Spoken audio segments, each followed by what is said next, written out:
Hello everyone. Welcome to After the Fallout, episode 7. What a week it has been. Hope everyone else is doing well, keeping cool during the hot weather. Um, if you're in the chat, please say hello. We've got some cool guests, a really very cool guest for you tonight. Hello, Five Nov. Hello, welcome. Thank you for being here. First and foremost, the Wasteland Collective ANZ exists to unite, empower, and celebrate the Fallout cosplay and creative community across Australia and New Zealand. Our mission is to provide practical and financial support to cosplayers, prop makers, artists, and storytellers while using our platform to raise awareness and funds for Cure Cancer Australia and the Cancer Society of New Zealand. We believe creativity can inspire hope and that fandom can fuel meaningful change in the world. So, hello everyone. Fury7Six, you can jump in the gun there. Hang on a second. If everyone could hear him in the background, yes, don't worry, you'll get your chance. Hello, Elmi Ken Robot. Thank you very much for joining in. All right, let's get this show on the go. So, as you all know, we have two charities running currently. One for Cure Cancer Australia and Cancer Society New Zealand. Cancer is a very serious threat to both Australia and New Zealand, where 1 in 3 people are affected with cancer. You know, I was talking to someone just today, about this. 1 in 3 people is a lot of people. You know, you think about, you've got a friendship group of about 5 people. One of those people will probably end up most likely battling cancer. You know, I've got friends who've battled cancer. I've had family members battle cancer as well. So if you can donate to a charitable cause, please feel free to do so. Doesn't even have to be much. $1 is all it counts. So thank you so much for everyone who is donated already. Hi, Baby Shivers. Hello. Also, something else that I like to announce as well is we've also got our website. We've had the website live for a couple of weeks now, where you can go on there, have a browse around. Some of the community is highlighted on there, where links directly to your Instagram account. So if you would like to get on board and get noticed, feel free to message us, and we can get you on that website as well. Share the love. We're all about sharing everyone's work here. You know, photographers, artists, cosplayers. You know, everything I just said in the start of the stream as well. So jump on board. It's definitely a cool little project. Five Nov, I promise I'll have the merch shop up and running soon. Yes, we will have these cool little hats up for sale as well. We come in a cap and a bucket hat. The bucket hats are actually really cool. I'm not gonna lie. I think I'm gonna pick one up for myself because I actually really like the bucket hat. Gives me school memories. Cherish memories. But also, Baby Shivers has also launched the Women of the Great Southern Wasteland for women. So if you haven't already, DM her, shout out to us, and we will get you in that. So we really want a community where women can really get together and have a safe conversation away from, the other misfortunate things of the internet. So make sure you reach out to her. But let's t-shirts and dog bandanas coming soon. Yes, those dog bandanas, chat. I kid you not. These dog bandanas look awesome. Doug's gone so hard on these, and they look so amazing. So can't wait to see them. Anyway, without further ado, let's introduce our guest tonight. You can hear him laughing in the background here, I'm sure. Welcome in, Fury7Six. Also, Noel, everyone. Everyone, how y'all doing tonight? I hope everyone's having a wonderful evening. Yes. How you doing, Jamie? I'm doing very well, thank you. I hope you are keeping cool. I don't know what the weather is like up there at the moment, but I know it's pretty hot down here in sunny old Melbourne, which is a rare occasion. It's not quite nuclear blast hot, but it's still quite bloody warm here Still today. I'll be warm. honest with you. I can imagine. Mate, I'm loving your room there. That is amazing. Thank you very much, mate. There's a couple of little bits and pieces behind me from various adventures around the world, and my time at Bethesda and my time just being a bit of a general gaming nerd, and some rather incredible people who gifted me a lot of cool things that are behind me as well. like some good pieces back there from from Doug and Mikey and lots of the people in the incredible community there. Yeah, A few of my own absolutely. creations as well, and of course, I'm not sure if people have spotted the little dog meat blanket down here I as love well. that. That was gifted to me by Nephilis Nile. Absolutely freaking love it. It is beautiful. So cool. But yes, it is just absolutely amazing. I'm very fortunate to have the things that I have. I've got to say, your background isn't too shabby either. I mean, that the Wasteland sign is wicked. Is that Kings of Neon from memory? Yeah, yeah. Kings of Yeah, Neon have yeah, proudly not sponsored. We ordered this off Kings of Neon, and yep, they did an absolute phenomenal job with this sign. They made it really easy to mount. Everything in the yep, instructions guide was really simple. And the cords, the sort of like translucent cords, so it's actually very easy yep, if you don't have the cabling skills to actually hide the cabling. They do a really good job at making sure that the cables are translucent as possible to make it ease of use. I've done my own little like sort of cabling system here. You can kind of see a little side yep. piece going off there, where I've run the cable down the side of the wall, so it's a little bit invisible. But yeah, absolutely stunning. And I kid you not, these signs do not mess about. This is on the lowest setting right now. Uh, Check this out. yep, It can go yeah. way brighter than this. I've I've had the pleasure of working with those guys on several different activations during my time in gaming, and the stuff they make is absolutely brilliant. But this is not like an unpaid sort of sponsorship, but No, it's such a cool signing. They it do is. such great work, and generally good. And also, I'm noticing like the Mothman. Is it a Mothman behind Yeah, the you? Little The Mothman plushie. helmets. Yeah, I've got Yeah, a metal chest piece in there. Got some of my Pip nice. Boys up in there.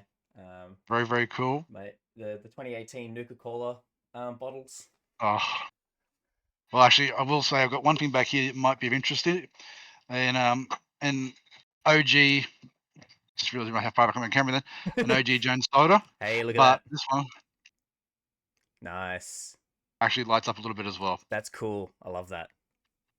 So yes, I all love that. there's like so much amazing merch in the Fallout universe, and Oh, like there is. you know, it's handy having people like Doug and everyone around who does all these incredible creations. There's so many talented artists out there who make this really cool stuff. So Oh, yeah, absolutely.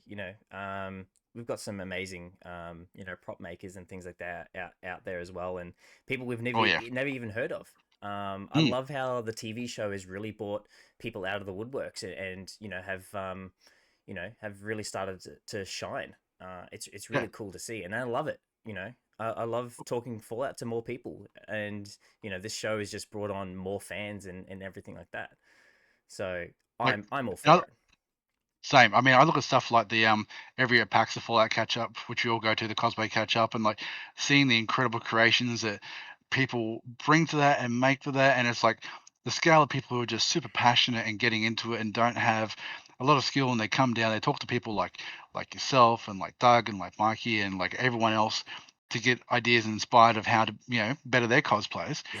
There are people who show up like Haxo and Guardian and people like that who have these insanely cool cosplays, and it's just you can see the passion in their work, and it's just phenomenal. Oh yeah, no, absolutely. Like I'm blown away by by the cosplayers every year. Mm, People are just up in the game every single year, and it's so cool to see. Um, yeah. but yeah, but anyway, let's Anyway, get yeah, look back into at me. what we came here for tonight. I mean, I could talk all day about cosplay and props and everything like that. So, and I'm sure everyone else in the chat can talk about that as well. So, for those of who've just joined, hello, welcome. Spoiler alert: we will be talking about episode 7 this week. As you all know, nothing's new. So if you haven't seen the episode, there will be spoilers ahead. I went a little bit crazy tonight and took a lot of screenshots um, of probably one of my favorite scenes that occurred in this episode. And we'll come to that, and it'll be very obvious of what my favorite scene is. So that question for me tonight is going to be very easy. But everyone, start thinking about what your favorite scene is, because I will be asking you at the end, and what surprised you. So, um, anyway, all right, let's jump into it. Let's talk about how the episode opened first, and we'll go through some of the lighter on stuff, even though it's still heavy. It's a little bit more quicker to sort of get through. But let's talk about Steph. Damn Canadians. No. Yes, damn Canadians. Canadians. You've said it here himself, everyone. I will admit, at the end of last episode, with the whole thing where Chet finds the thing, my brain started straight to the blame Canada. But anyway, I won't go down that line. But yeah, it was interesting starting off like that and having her running through the forest with the woman who we later learned is actually her mum, which I Yeah, wasn't sure at the very start of that who it was. And what was the name of the camp they were in? So it was like Uranium Falls or something like yeah, Atomic uranium, Camp. uranium camp or something. Yeah. Yeah. Let me. Oh, he's going to fact check it for me on live. No, no, no, no. That's okay. I am gonna quickly check it because I have forgotten off there. I did write it down. I thought I read it written down, but I did not.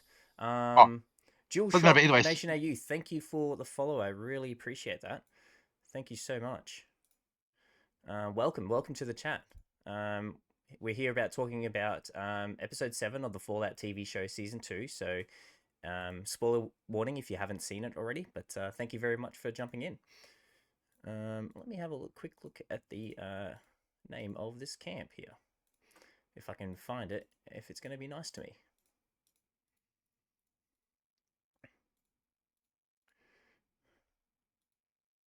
I say while you're looking for that, I can see Ads Cosplay made a comment in the chat about, did you recognize the actress who played her mother? And I was like, I did not. No, who is she? Ads Yeah, who's she? Ads? I'm curious. I didn't pick up on that. Yes. from Species. Oh, okay. Oh, no way. There you go. I haven't seen her in anything for age. That's really cool. She was amazing in Species. But anyway, while you look for that, I was going to say, like, that whole scene of them running, like, starting the episode off like that was such a strong bit of storytelling and that lore of, like, bringing in the whole, America versus Canada thing at the very sort of start of the show. And for people who are coming into the Fallout franchise from the TV shows, not the game, probably really don't have that, I don't know, that history around, America versus Canada and how that all sort of happened as well. So that was a cool little thing to throw in there in my mind. Yeah, no, exactly. It kind of threw me off a little bit. I didn't really realize that they were going to do something like that as well. Prime Video isn't being good to me. I can't find it right now. But chat, That's all let right. me know. No. Let us know. But yeah, they're running through, and her mother gets in. They first get stopped by the guys in the T45 power armor, and they Yep. basically say, stop right there, hoses. Yep. Which is a bit of a piss take on, Very yeah. Canadian thing. Yep. A little bit of a snippet thing in there, but and then where we see them get stopped, and all of a sudden, he that person ends their demise, where someone comes in and basically blows them up so they can continue. And I will admit, I went back and rewatched that scene a couple of times because for a second there I thought it was like a suicide, like the super mutant bomber, the suicide bomber. oh yes, yes, yes, I yes, realized we rewind back, it's just a person going in and doing it, which sort of like yeah. We there's only that see them for moment a of split second, that's for sure. yeah, yeah, it wasn't like a suicide or anything like that. I was like, wow. But yes, Uranium encampment. That sounds familiar, that's it. actually. Yeah. Yeah, Um, yeah. but Such a wild way to start the show. I just, I find it so interesting what Steph's mother says to her, just before, she's like, you need to keep going, you need to move on. Yep. Don't think of them as people or Well, humans. Think they're of them as they're Americans. Americans, which is like brutal. Also, kind of wild given the current, like, political climate around the world. Yeah, Like, I'm surprised they got away with putting that into the show, but yeah, like, it's also very law accurate as well, but, like, wow, and then seeing her pretty much, like, having that mentality of do anything to get out, like, walks up to that random guy who's fixing the truck and just slits his throat, yeah, takes the pork and beans, which I thought was a really nice bit of product placement as well, yeah. That's right. uh, Yeah, exactly. and then gets to the border and then just, yeah, stabs that security guard or the border guard, whatever he is, and Mm-hmm. like And I'm gonna just guess she probably turned and smiled, maybe flirted a little bit, and then it's like bam, yeah, gone. Like she's ruthless. absolutely Which ruthless, and we get to see a little bit of that ruthless, come out on her as well. And obviously we see some bit of side of her in the show, leading up to this point in time, where we know she's a bit of a badass. But my god, she's a badass. yeah, like I love the fact they're showing this much of her lore. To give that backstory as to how she's developed the way she is and why she's the way she is. Yeah, Like it is. really cool to see the level and the depth of storytelling happening in the show as much as there is in the history of the game. Like it's just fantastic. But yeah, like she is. I know we'll discuss like later episode what happened in the episode, but like Yeah, exactly. it gives a really good example of why she is just, or how she can be the way she can be with flicking on from super sweet to just absolutely malicious like Yeah. that. It's unreal. No, absolutely. And and then the lasting moments of breath that her mum said, do anything to get up to the top and survive. And she does just that. And then the flicks between her and the flashback and seeing Oh her yeah, in the vault. We will talk about that because it's a little bit related to this scene where we see her flashback and you see her without the eye patch. Oh my yeah. lord, how I menacing had did a that look? It looked incredible. Like the effects on this is unreal. I will admit, I had a moment was like when she had the toothbrush out. I'm like, please don't use it to scrub your eye socket. Like, don't let that be a thing. Like there have been there are some truly visceral moments in this series, but like I'm just like, oh please don't just like in the eye in the old eye socket let it scrub out or whatever. I would have been all for it. Classic Fallout being Fallout. I Oh would have god. endorsed that entirely. Chat, what do you reckon? You would have scrubbed your eyeball out with it with the toothbrush? Let me know. I don't think I would have. Oh, actually, I can see Netflix now. Correct this. Uranium City internment camp. There you go. Yeah, That nice. wasn't it wasn't Uranium, but Uranium City. There you go. Thanks for that. Oh gosh. But Um, yes. but But actually, then we go sorry, you go. back. Yeah, and then obviously she makes it. She's doing well for herself because we then have a bit of a flashback and we see her as a maid in the Lucky Yeah. 38. Positioning herself in the most crucial bits and point in time. Trying to get her way up to the top. Yep. And I do wonder now as well as a potential subplot for this, like seeing her as the maid, the interaction she has with Coop and what he says, like you said, like he talks to sorry, she talks sorry, Coop says to her to talk to Hank, like Mm-hmm. points out so that's a conversation as well. But given her location, the power she's got, and the knowledge she has, I wonder if we're going to see another thing that ties all this back to Mr. House at a later point. Because given location and position she gets into, like there's something there. She Oh climbed that yeah, ladder so she quickly. Yeah. knows, and this proves it that she knows a lot more than what we think that she knew at the beginning. Obviously we didn't Hmm. know really her position at Voltec. We knew she was a bit ruthless and sort of out for blood, and whatnot. But this kind of proves that she knows a lot more. And her asking for the keepsake box, she knows exactly what's in that keepsake box because I think after this she probably got into um Hank's personal assistance program and basically helped him out, through Yeah. the whole entire process of getting into that vault as well. Because as we know, yeah, like you said, Coop basically says, the vault's aren't up cracked up to be, and Steph goes, "How do I get a job? You know, Yeah. how do I get a job? I need I Ultimately, need yeah. I need in I need in." And she's like, "Well, talk to him." Yeah. Yeah.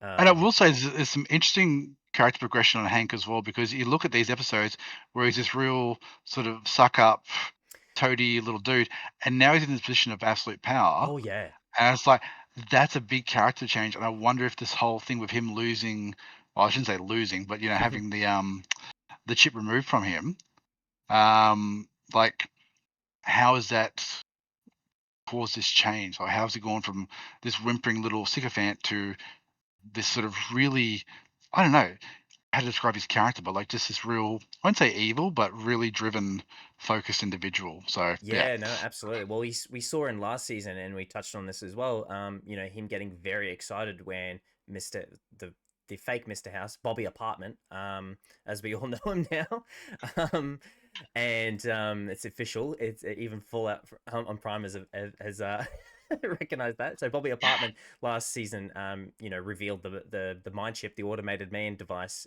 yep, to yep. Barb, and Hank was very very keen on what he had to offer. So One of these little bad boys. there it is. Hey, look at that, chat. Look at that. One in the wild. Noel, how many have you? Look, I'm not going to say where I got it from or what I've been using it for, but no, it's fine.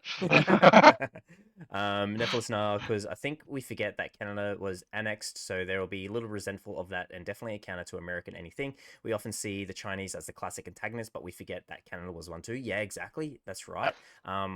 Which I was kind of glad that we sort of saw that as well, because yeah, you're right. We often see that the Chinese, the Chinese, the Chinese, but yeah, this time we get to see I guess the fighting a bit against like American and Canada, Yeah. and the absolute hatred towards each other.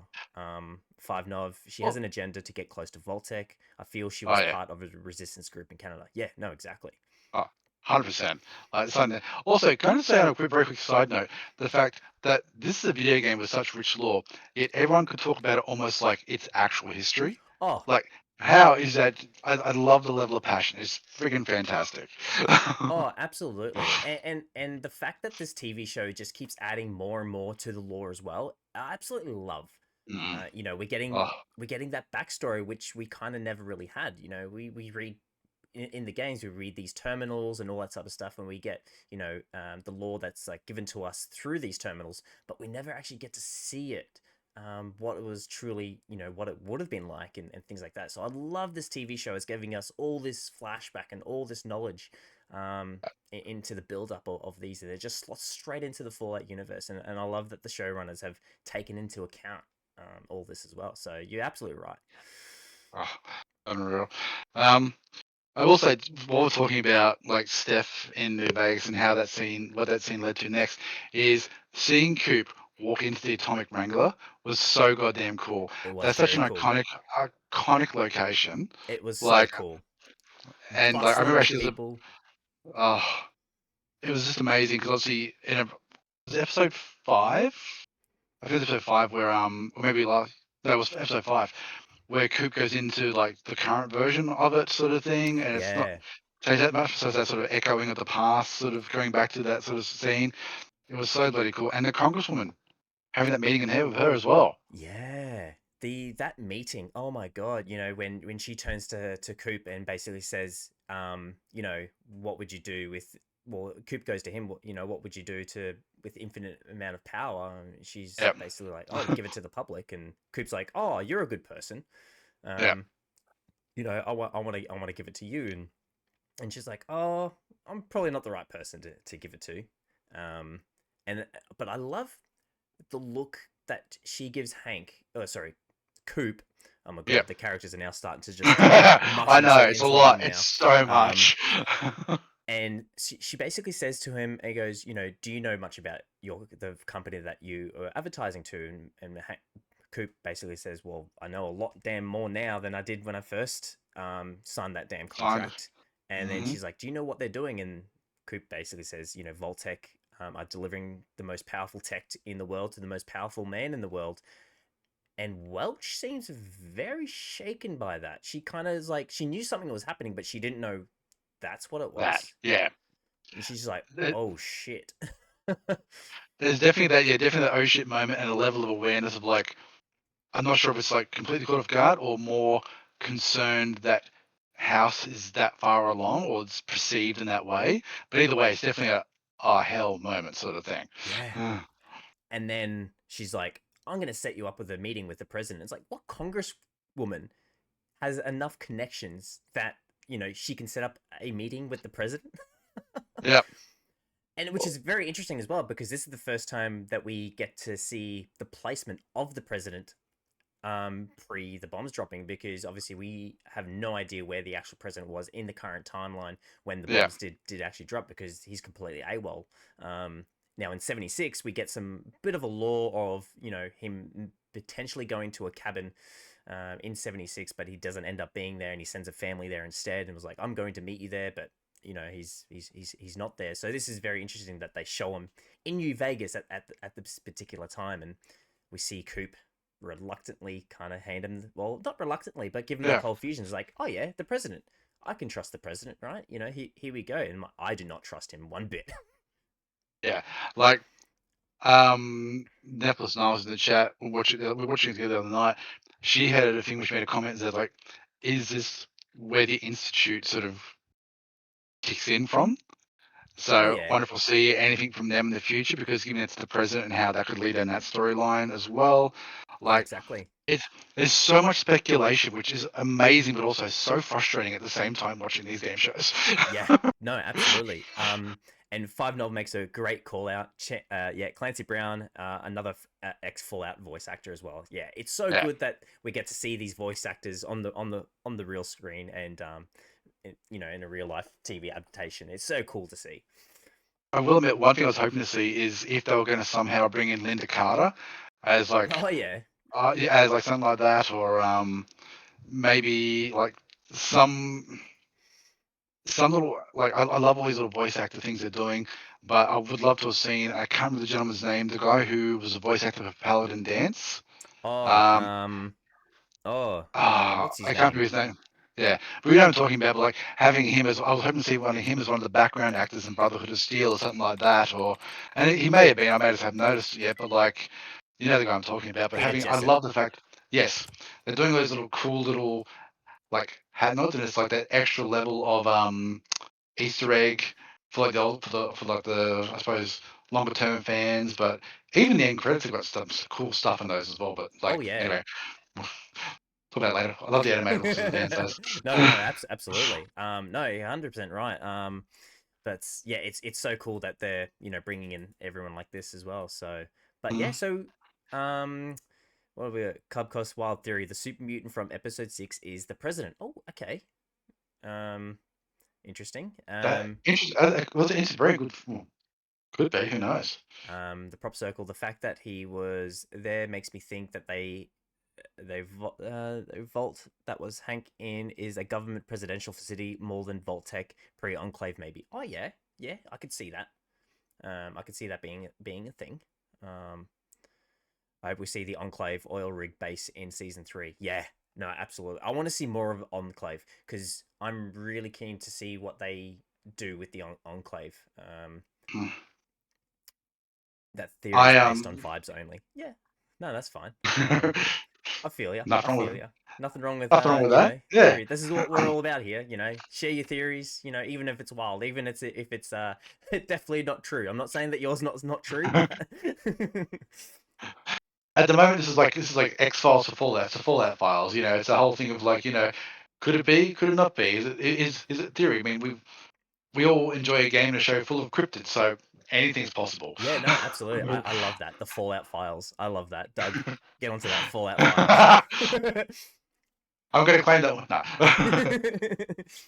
um, yeah, so that kind of ends our little flashbacks. We'll have a couple little like sort of flashbacks back and forth. I think later on. But that's kind of it.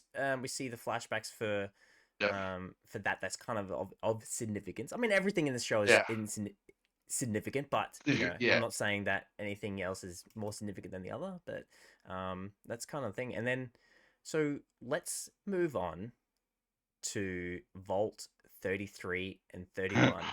Prop circle, Yeah. get ready.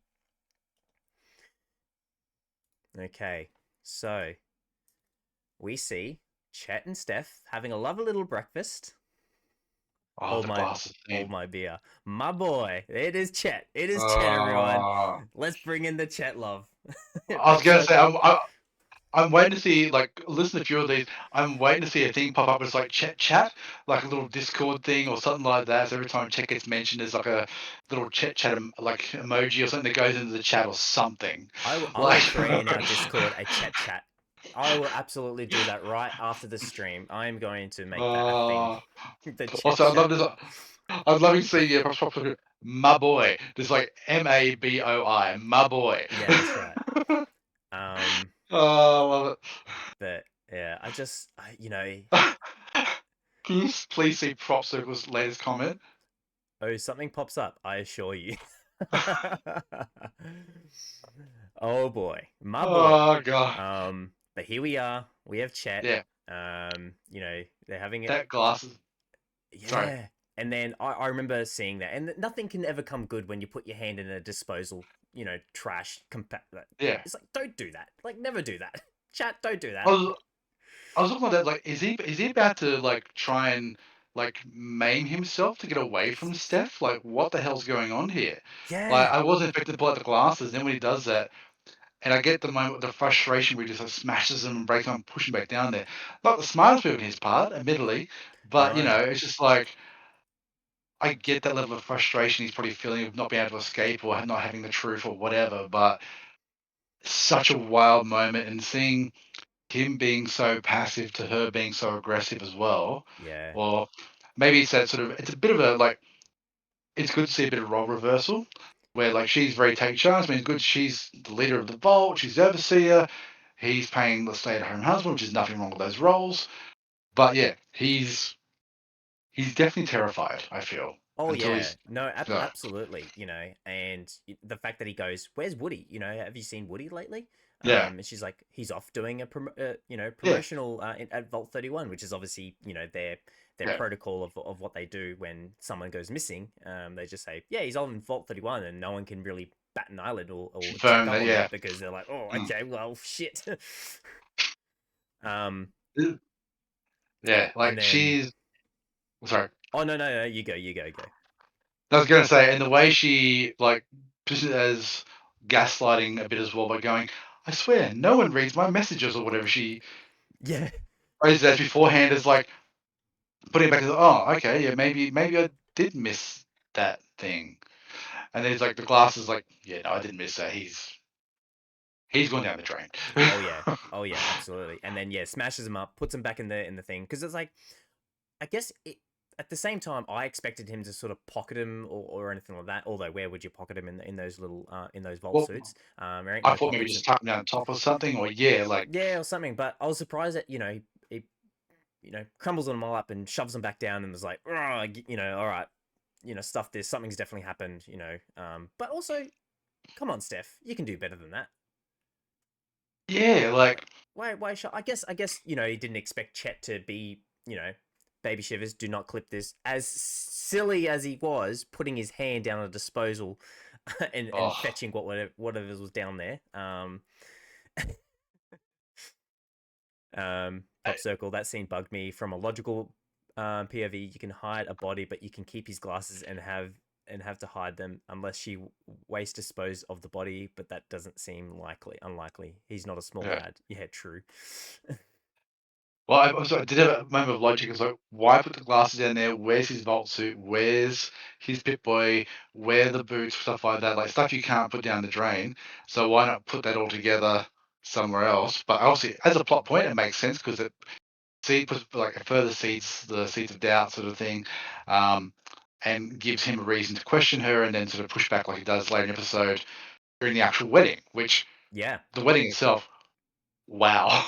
Oh yeah, what a scene, what a scene, and we will get to that in just 2 seconds. Uh, And adds, we don't know he's dead. We haven't seen a body yet. Could be another unreliable narrator. Yeah, true, very true. I wonder if because these vaults have all sorts of little secrets. Who knows that there might be an offshoot of somewhere and things like that. yeah, Cubcos, I do think it would be funny if they find him locked in a room somewhere and he's like, "She took my glasses." Yeah, you know what? He probably would do that as well. yeah. It's like I Oh couldn't see god. where it was. Um, and then before we get to that, obviously we cut to we get cut to Betty. Yes. We cut to Betty in her office where she's basically contemplating on what to do. She knows that she's got no control over anything at the moment anymore. She knows that her vault is about to really become an uproar because Reggie is basically empowering people, and she's feeling trapped at this point in time. And she's like, well, the only way to solve this is I need to solve this water crisis. And she grabs the keepsake box, but I took this screenshot particularly. The painting behind Betty is a Yeah. painting in the Fallout games where Todd Howard himself is that portrait. Yep. He made it. Chat. He's made it. Todd Howard himself said he didn't want to be in the TV show. The showrunners made it possible. He's in. Oh god. He's in I chat. I do love that's in a little subtle Easter egg that like most people wouldn't get that, but the fans would be like, hang on a second, sort of thing. But no, it's so cool. I will also say the case she pulls out of the vault on a just from a prop point of view, I love the design of that thing. Like Oh, it's so just cool. like that's something I would love to try and make at some stage. But yeah, it's just so bloody cool to see that come out. But I also have to wonder with Crop circle, did you the hear that? um, I also wonder like, with that safe and everything as well. It doesn't the box itself doesn't look locked. I know No. it says property of Hank on the front. Why not look in it? Why not see what's going on? I mean, I Like definitely would have. hell yes, I same. but that makes me think. I wonder if she did look into it and we haven't seen it, and then she's just kind of screwing over Steph, right? Maybe Possibly. before giving it to Steph, she's done something weird and rigged it, and it's actually locked. And maybe we see next episode where it's completely, But Yeah, I don't think Betty would do that because she knows she needs the water. So yeah. Especially everything going on with the what was it the not the cousin club? What I can't remember what it was called. The in basically the snack group thing in yeah, yeah. like all of having that. Which I will admit, I saw you expect that last episode, but like I will admit, I was expecting when the squad came in, I thought he was going to die. I thought she's just going to execute him on the spot or Oh something. I yeah, didn't or know. drag him Right. away and just have and not have them have a little bit of an argument there. There Yeah. because we see it often where if someone's causing a problem, well, they just remove them. Um, It's the response is violence, but I suppose to Betty's to, to Betty's credit as a character, she's always tried to use words and reason rather than use violence. exactly. So yeah, Um, and I guess the interaction that we see with Steph is she just wants these people to live in peace now because she knows that the game is up. Nothing else is worth anymore. But obviously, Steph is still going on with whatever she's wanting to continue. But Betty's just like, everyone's gone. It's just us now. So let's just get on with our lives, and we know nothing else is going to happen now. Like we're just going to be fed up. But obviously, she doesn't know the what the true plan is for these vaults. So she's going to be coming into a very nasty surprise very soon, I feel. Um, yeah, but I just want to and then we see Steph absolute like just the the way this episode was filmed, just awesome. Um, mm, Absolutely awesome. Just the lighting and everything like that. I took this screen grab of Steph because I just thought it was absolutely cool to see, the lighting in her, but mm, she looks menacing, but at the same time, she's like, I need this. yeah. It's like her presence is so ominous and so menacing, and that whole scene, the tension in that scene, with Betty stepping out of the shadows behind her, her actually like being caught off guard.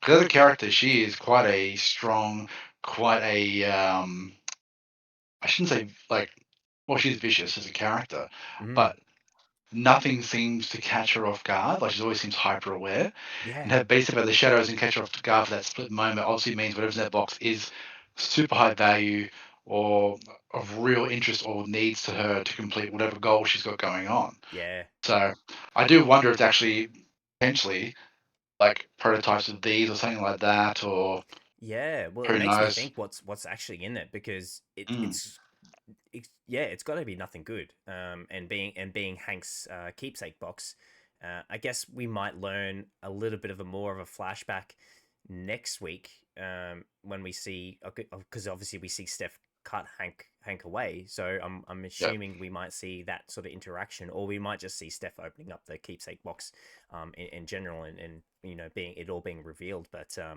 we don't have you know there's only one episode left. Yeah, and that's good. I'll be honest. I'm excited for the finale, but also I like don't want it to end. devastated at the same time. Yeah, same. Like, why are the seasons only eight episodes? Oh, Why? This could be a full 20 friggin' episode seasons. I'm sure. Like the amount of detail, absolutely. context, and lore. Oh my god, so cool. Yeah, no, absolutely. And one thing is like, what I was kind of thinking, like, why didn't Betty, I guess try and take Steph out? But I guess because she was a bit older, maybe she said she thought she couldn't take her out, but she did catch her off guard. I guess maybe Well, Betty wasn't expecting that, but I think that's what I was saying before. Like, I'm not saying she's a pacifist, but she wants maybe she wants to have faith in in humanity and mankind or whatever. Maybe she has a genuine hope or belief that you know, there's always a way to talk things out, or mm, rather than resort in physical violence. Speaks to her personality, I guess. But once again, you see people push to a point where they're going to snap, and I feel like if Steph doesn't come through with the water, then you know what's going to happen. But I'd also be very, I don't know, hesitant with anything that she supplies the Vault after its interaction.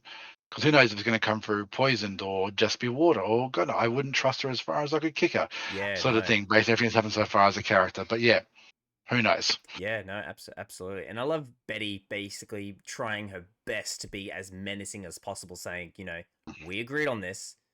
You are giving us 50% of the Percent. water. And then Steph basically was like, don't worry, you'll get your damn water. Like, Yep. shut up and move on. Yeah. I've got my own little experiment going on, so, piss off. Adds cause. Yeah. So what is Steph's overall plan? She's not behaving like the Voltec loyal Betty. No, that's right. Well, she's not. No. She's not Voltec. She's Canadian. Mm. She's obviously got her ulterior motive going on. Yeah. Which actually, oh, random thought. Okay, yes, we love our So theories. remember with Shady Sands when that got blown up, and that was all controlled by Hank's Pip. Was it Hank's Pip Boy? No. Yeah. Basically, Hank remote detonated the bomb from his Pip Boy. Yeah. I'm wondering if there's a second bomb out there or something else that could be detonated from that same Pip Boy, potentially. If it's not the same one he's wearing now that gets taken in later episode. Oh If there's yeah, something in there to control something else. Who knows? Or maybe there's like some sort of self-destruct code. Who knows? yeah. But Interesting, actually. there's a lot of potential options here. So Oh, I'm keen to find out next week. I would accept that. I would absolutely accept that. In Hanks, he said box. Yep. Oh, it's gonna be Yeah, cool. it must be Yeah. in Hank's keepsake box. Yeah, no, absolutely. But I also love that Betty's also got her little fingers in and amongst the things as well, because she basically turns to Steph and says, "Oh, congrats on your wedding, by the way." And she's like, Yeah. "Ooh, who's feeding Betty Yeah. back information? Who's on the other side? Keeping a lookout for things. So who's Betty got on her little good books, and who's the one supplying her information? Who do we think that spy is, chat? Who do we think it is? Because it most What certainly wouldn't be Davy, because Davy's too honest. options, Davey? He's the old gentleman with Yeah, the beard. he's the older dude with the mustache, and he's basically like, last episode he's like, do you want to know the truth? I hate checkers. Just yeah. See, he was actually going to be my guest because no one would suspect him, and he's maybe doing it out of the goodness of his heart, and she could be playing it like, oh, like a pen pal style situation. What's happening in your vault? And he's just being himself and responding back to all the things going on without really knowing he's playing the role of a spy. Yeah, that's true. Actually, I mean, he is very manipulative like that. So yeah, it could be. Let's Yeah, let's. I don't recall if this has been covered or not. Betty's Barb's is Betty Barb's assistant? Yeah, Betty was Barb's assistant. Yeah, yeah, yeah.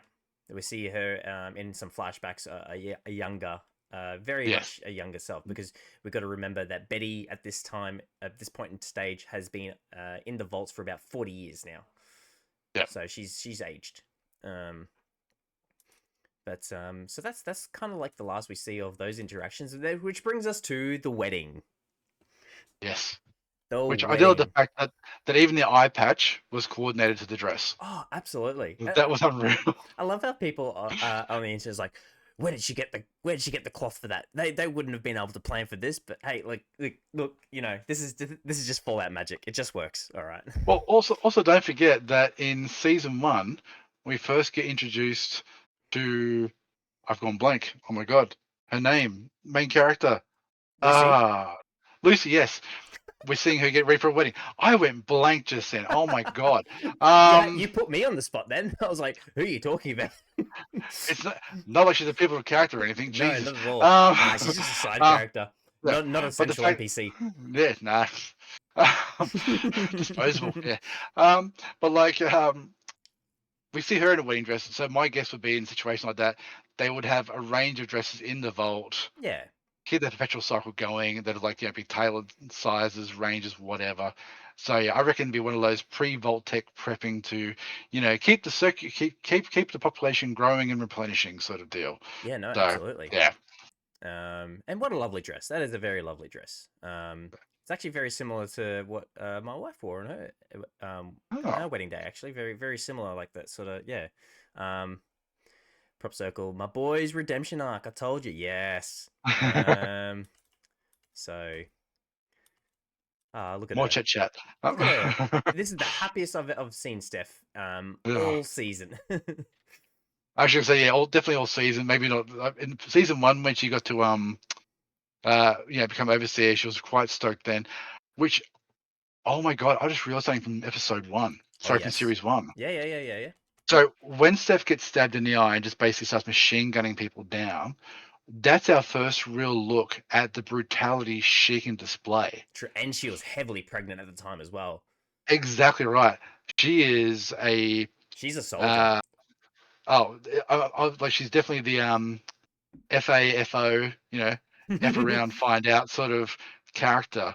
But yeah, just think about that then. Like, yeah, if you look back to those early episodes, we really do get a look at that level of brutality and drive she has. Yeah. Like, stabbed in the eye, super pregnant, still gutting people down, like raiders down with machine guns. Like, yeah, badass. But yeah, this scene though was unreal. And to Prop Circle's point, this is where Chet comes into his own, like an absolute badass. Oh yeah. No, absolutely. And then he goes, under his breath, he's trying to get the courage up, and he's like, I don't, and then he's like, Yeah, no, I don't.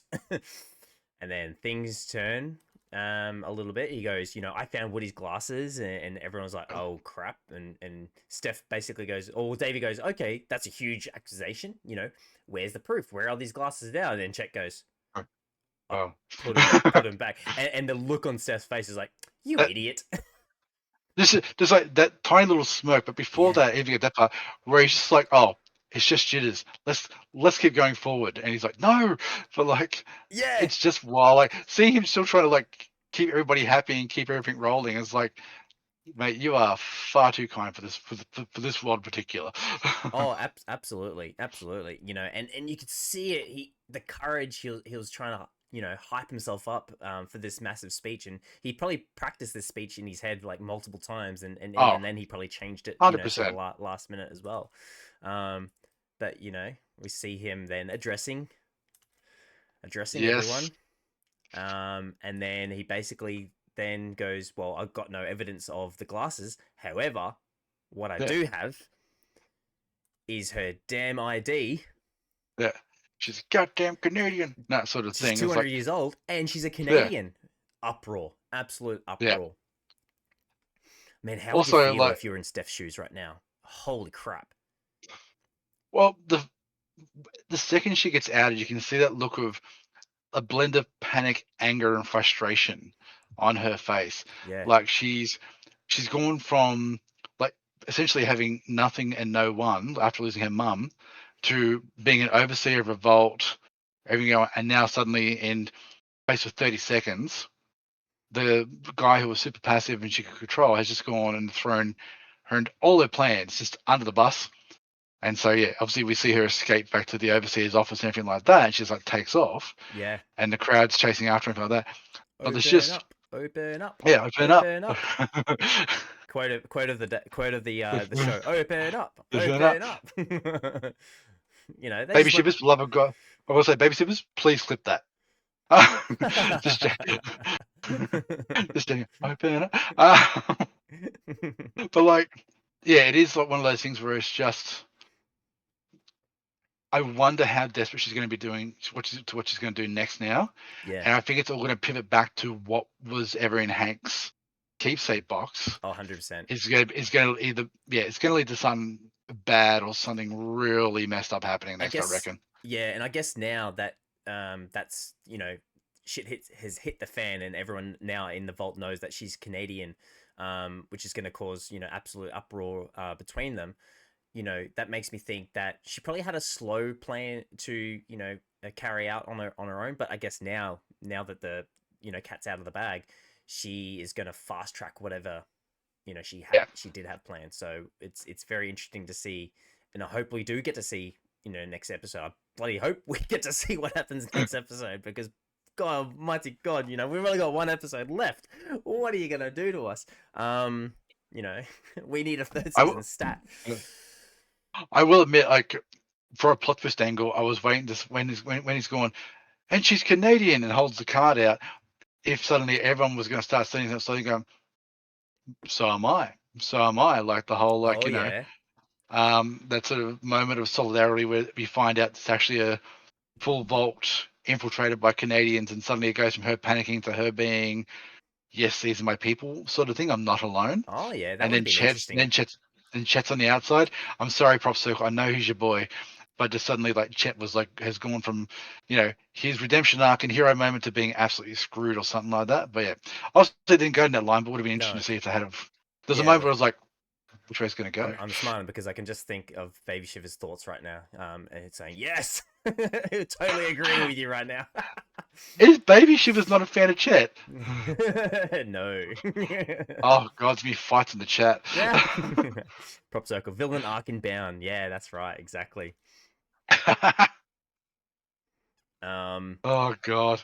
but yeah, so yeah, I'm really keen to see what happens next. And then I think that leaves us with the Vault 31 and 33 personnel this episode. Um so yeah, Yep. I'm keen to see what happens next after these two, just basically Yep. fighting it out. He starts using knives, renames himself. Oh no, here we go. What prop circle? What's he gonna rename himself? Machete. Okay. Machete. Oh my Excellent. I God. love it. Yes. Yeah. Perfect. Can Golf you tap can for you God. can everyone just at the actor and then just said machete? No, don't do that. Machete. Get his Oh name changed like what they did with Bobby Apartment. God. I just threw a couple of dog meats in the chat because that was worth it. That was so good. I love that. Excellent. Oh, dog meat. I love that. Yes, Um, my boy. He's here, of course. By the way, hey, there he is. in Yeah, case anybody's wondering, I should have done the traditional. Where is he? Just like up like this, but on the little corner, like hello. yeah, that's right. Just popping in from different angles. Yep. That'd be awesome. But let's talk about Norm and his predicament. Oh yeah, he's in a very interesting spot, and also probably has a wicked headache. Um, Oh my god, like being knocked out twice. I don't know about you, chat. I've had concussion before, and I can tell you right now, it is not fun. I can 100% guarantee you, being knocked out twice would not do well for your head. As one of them says, this can't be good for your head. Dunk. bonk. Uh, and also, the statue he uses is not. It looks like it's not light as well. So it would have No, gone. It would have been like a bop. It would have been bang. yeah, but Uh, I also like am interested. Like, obviously, all these other Vault-Tec personnel are kind of a little bit, I guess, and this is the reason why they've been chosen as buds, right? They're just kind of following whoever is making the calls, because Ronnie basically says to him, "Oh, I'm pretty sure there's a thing in the handbook saying that if someone's impersonating in a Vault-Tec management, it means that they have to die, yeah, and and it's like, without question." if you're pretty sure, then yeah, it's fine. It's like, Yeah, exactly. It's like, well, if that's protocol, these people are idiots. And Ronnie's just oh, basically taken that for a spin. He's very much, well, obviously, as we learn in the previous episodes, where Ronnie was, Bud's sort of personal assistant, or the lunch boy or whatever it was. Obviously, he didn't know too much because he didn't know what actually FEV actually stood for. Um, I will say it's wild that come into last week's episode as well. That was such a cool thing to say. yeah, Cupcos, if anything happens to Norm or Claudia, I'll be very upset. Me too. Me too, Cupcos. Me too. Yeah, I'm rooting for Norm. I've liked Norm from the very beginning. yeah, I hope he makes it out of this. I don't know what's going to happen, but obviously Claudia and Norm have yeah. found themselves in quite a predicament. Um, I I would like to see them both make it out together, and that become a bit of a sub story arc of their sort of their love story, whatever's going to happen there. yeah, Hopefully, not ending in tragedy, like seems like most of the things in this show and universe do tend to, but who knows? that's right. But it's going to be Norm yeah. deserves a happy ending. Yeah, that's right. But yeah, it's going to be very interesting to see what happens, because obviously Norm's got Claudia on his side. Ronnie's got him and his two other little posse people that are kind of just following his every command. But what is everyone else doing? Does everyone else kind of go, uh, help or something like that? So I guess we'll find out next episode. I hope. Like, how long is this episode going to be next week, chat? Is it going to be Oh, long? I hope it's going to be long because there is so much to tie up or to progress this story. I'm on the edge of my seat, and I don't believe it's well, real. the problem is, like, we know there's gonna be a season 3 coming, and each episode is ended with a really good cliffhanger. So who knows how big the cliffhanger is going to be for end of season 2, and then we've got to wait what 12 months till the next season kicks in. Yeah, yeah, pretty much. It's just going to be Too long. painfully long. Oh god. But it'll be around the corner before we know it. Hopefully, yes. So obviously, then we see Claudia helping Norm out, and then Claudia's like, "We got to get out of here." Norm, before leaving, he's like, "Nah, I've got to Yep. do something." Grabs the radio and just basically broadcasts saying, "Lucy, I'm on the surface. I Yep. need help." Which will obviously tie into the Hank and Lucy timeline as well, where we find out what Lucy's up to as well, where we find out that he is broadcasting to an active radio, which is broadcasting his message, and he basically says, because obviously he still doesn't understand what's going on. He's like, "Dad, what's happening to Vault 33? Why couldn't you just tell us the truth?" And what a chilling moment. He's just in Yeah. desperation. He's like, he just needs to get something out. Yeah. I will also say from that scene as well, and from the whole show, but especially stuff within the Voltec buildings, the fact that it all still works so easily, like the radio is functioning, the PC is functioning, everything is still working in the Voltec buildings quite well. Yeah. Like, I find that just absolutely amazing, and like I know it's obviously part of the world and part of the lore as well.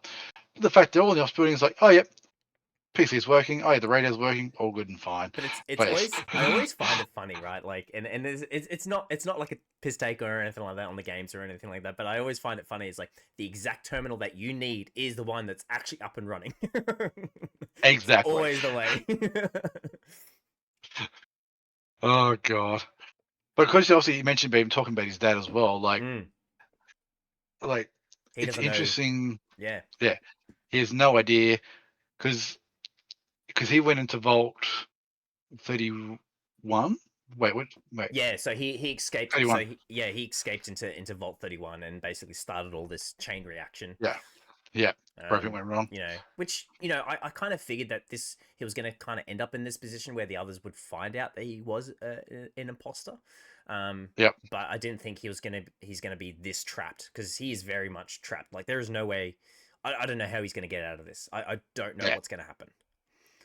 I reckon it's going to run for it, and who knows where they're going to get to or how they're going to get anywhere. But yeah, either or there'll be a proper leadership challenge with the rest of the people out of that vault, and yeah, him and was it Ronnie? What's Yeah, his name? Ronnie. Yeah, Yeah, I don't but like Ronnie. Ronnie can go. He can go yeah, dine all. yeah, he can piss I'm right not a off. Ronnie. I'm not a Ronnie liker. If anyone likes Ronnie, Nah, like, go away. Unfriend me now. Jokes. Only joking. Don't do that, please. like, So oh, yeah, so that's where we leave Norm. mm, Very, mm. very quick. Have we also discussed how good it is to see Lucy's dilemma of the Automan shut down? Oh yes, we will get to Oh yeah, that. We yeah, are about to, good segue. We are yep. about to talk Hank and Lucy, because oh my god, there is lots of stuff to cover here. Oh yes. So let's move on to the Vault-Tec facility. They run away, release the Rad Roach farm, and our friends will find themselves as lunch. Oh yeah, yeah. Interesting. I also Mm. I did it in a previous episode with the what do you call him? The chicken aficionado, chicken fanatic, chicken The chicken enthusiast. enthusiast. Yeah, I knew it was something along those lines. Where he's just walking along with the fusion core, and then suddenly he's being attacked by a red roach, and then it's like just back to like such a funny moment. Ah! He's like, "Oh my god, get this thing off me!" Oh god. Which is funny Oh because we yeah. treat ride roaches in the games as just something so minuscule. You're like, "Oh yeah, whatever," take care of it. But if chat has ever played, like either like any of the Fallouts in sort of like uh, uh, uh like extreme difficulty, oh my god, those things are terrifying. No, the other thing I'm waiting to see pop up, and I've been waiting all season to see, a goddamn Cazador. Yes, yes, I want to see a Like, Cazador. Those things, oh my god, those things could take an anti-material explosive round to the head and still would survive. And also, we are talking about like New Vegas level things. Obviously, we've seen Death Claws in this episode as well. We've seen Rad Roaches. We've seen the Rad Scorpion, which I will say absolute nightmare fuel. Like the two creatures I hate the most are Rad Scorpions and Cazadors, and I've seen one of them this season. I'm just waiting for the second one to pop up. Just that full extent of like absolute nightmare. Dear God, no, please make it stop. Yeah, no, absolutely. Sorry, we're going to sidetrack the bit here. Back to Hank and Lucy. Sorry, I No, went a bit no, of a no, no. sidetrack. That's completely fine. Now I found this interesting, like, because I didn't realize at first, because obviously we hear that Hank's facility wherever he is, he's obviously underground.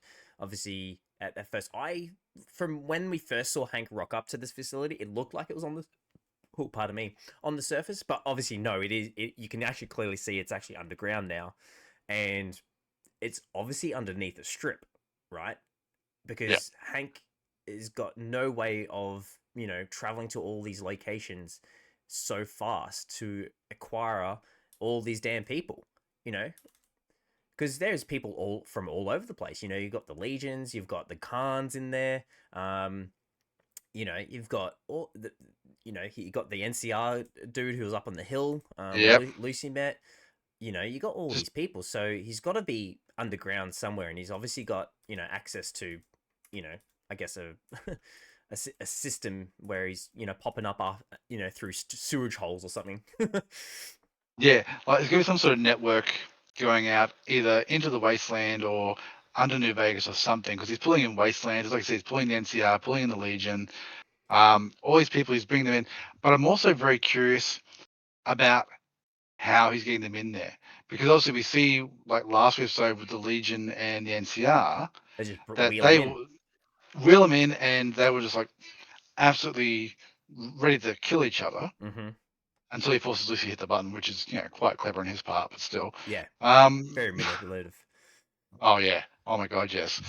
But the how is he in there? Is he just overwhelming them with numbers? Like he's getting his staff to just overwhelm these people? Is he willing to sacrifice these people? Like Oh, it 100%. doesn't He make doesn't care about sense. these people. Yeah, it doesn't make sense that they're just coming into their own free will to be chipped. Yeah, Like, no, that's right. yeah, No, 100%. He'd be basically, because no one would want this. No one no. in their right mind would want this, because except for the chicken enthusiast, you know, that's basically his whole thing. He's just like, I've done really bad shit. Get rid of my mind. I don't care. Like, let's do this. Um, Can I say how much I want that in a shirt? I just want his face on a shirt that says chicken enthusiast. Doug. Like more merch for Pocket Rocket. Like make it happen. Like just there. Dude's face, chicken enthusiast, like just yeah. Or number one chicken enthusiast or something like that. Ads. I think Hank's Pip Boy gives him maxed out his sneak and fast travel. Oh yeah, absolutely, Yeah. 100%. There's no loading screen for that one. He's on Ah, next gen. yeah. But yeah, and then I love basically Lucy goes to Hank. Well, I guess that's one way to save the world, but it's wrong.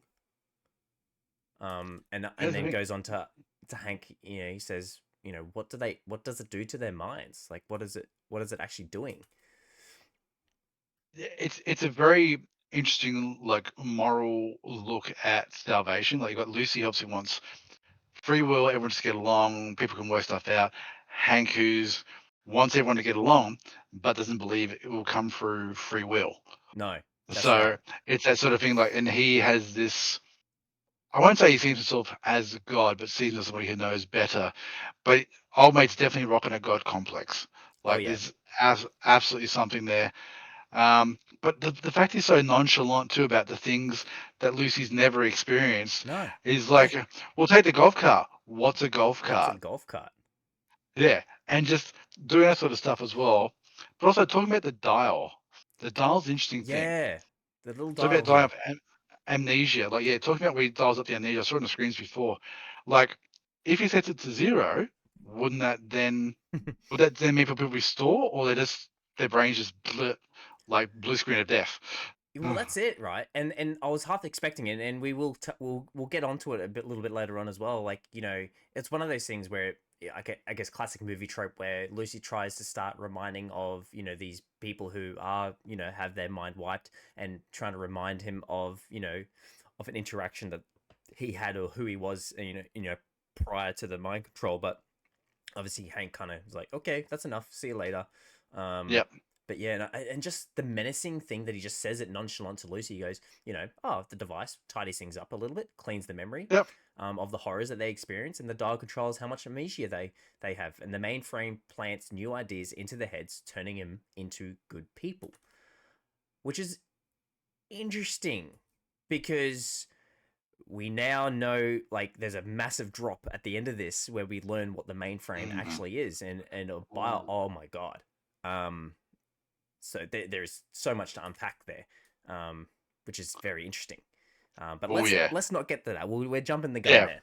Yeah. um and then I love, yeah, him turning to Lucy, like you said, let's drive the golf cart, and he's very excited. But also, I feel Hank isn't very smart here. Like, why teach Lucy new skills? Because she's already very skilled in herself, and she can pick up new skills like there's no tomorrow. So Mm. why teach her a new skill? Like, he's obviously, this is an employ to his manipulation and all that type of stuff. While he's trying to be a better father figure to her because he thinks he's getting through to her. But don't teach her a new skill, man. It's not going to end well. Well, did you notice the whole thing when they get down to the actual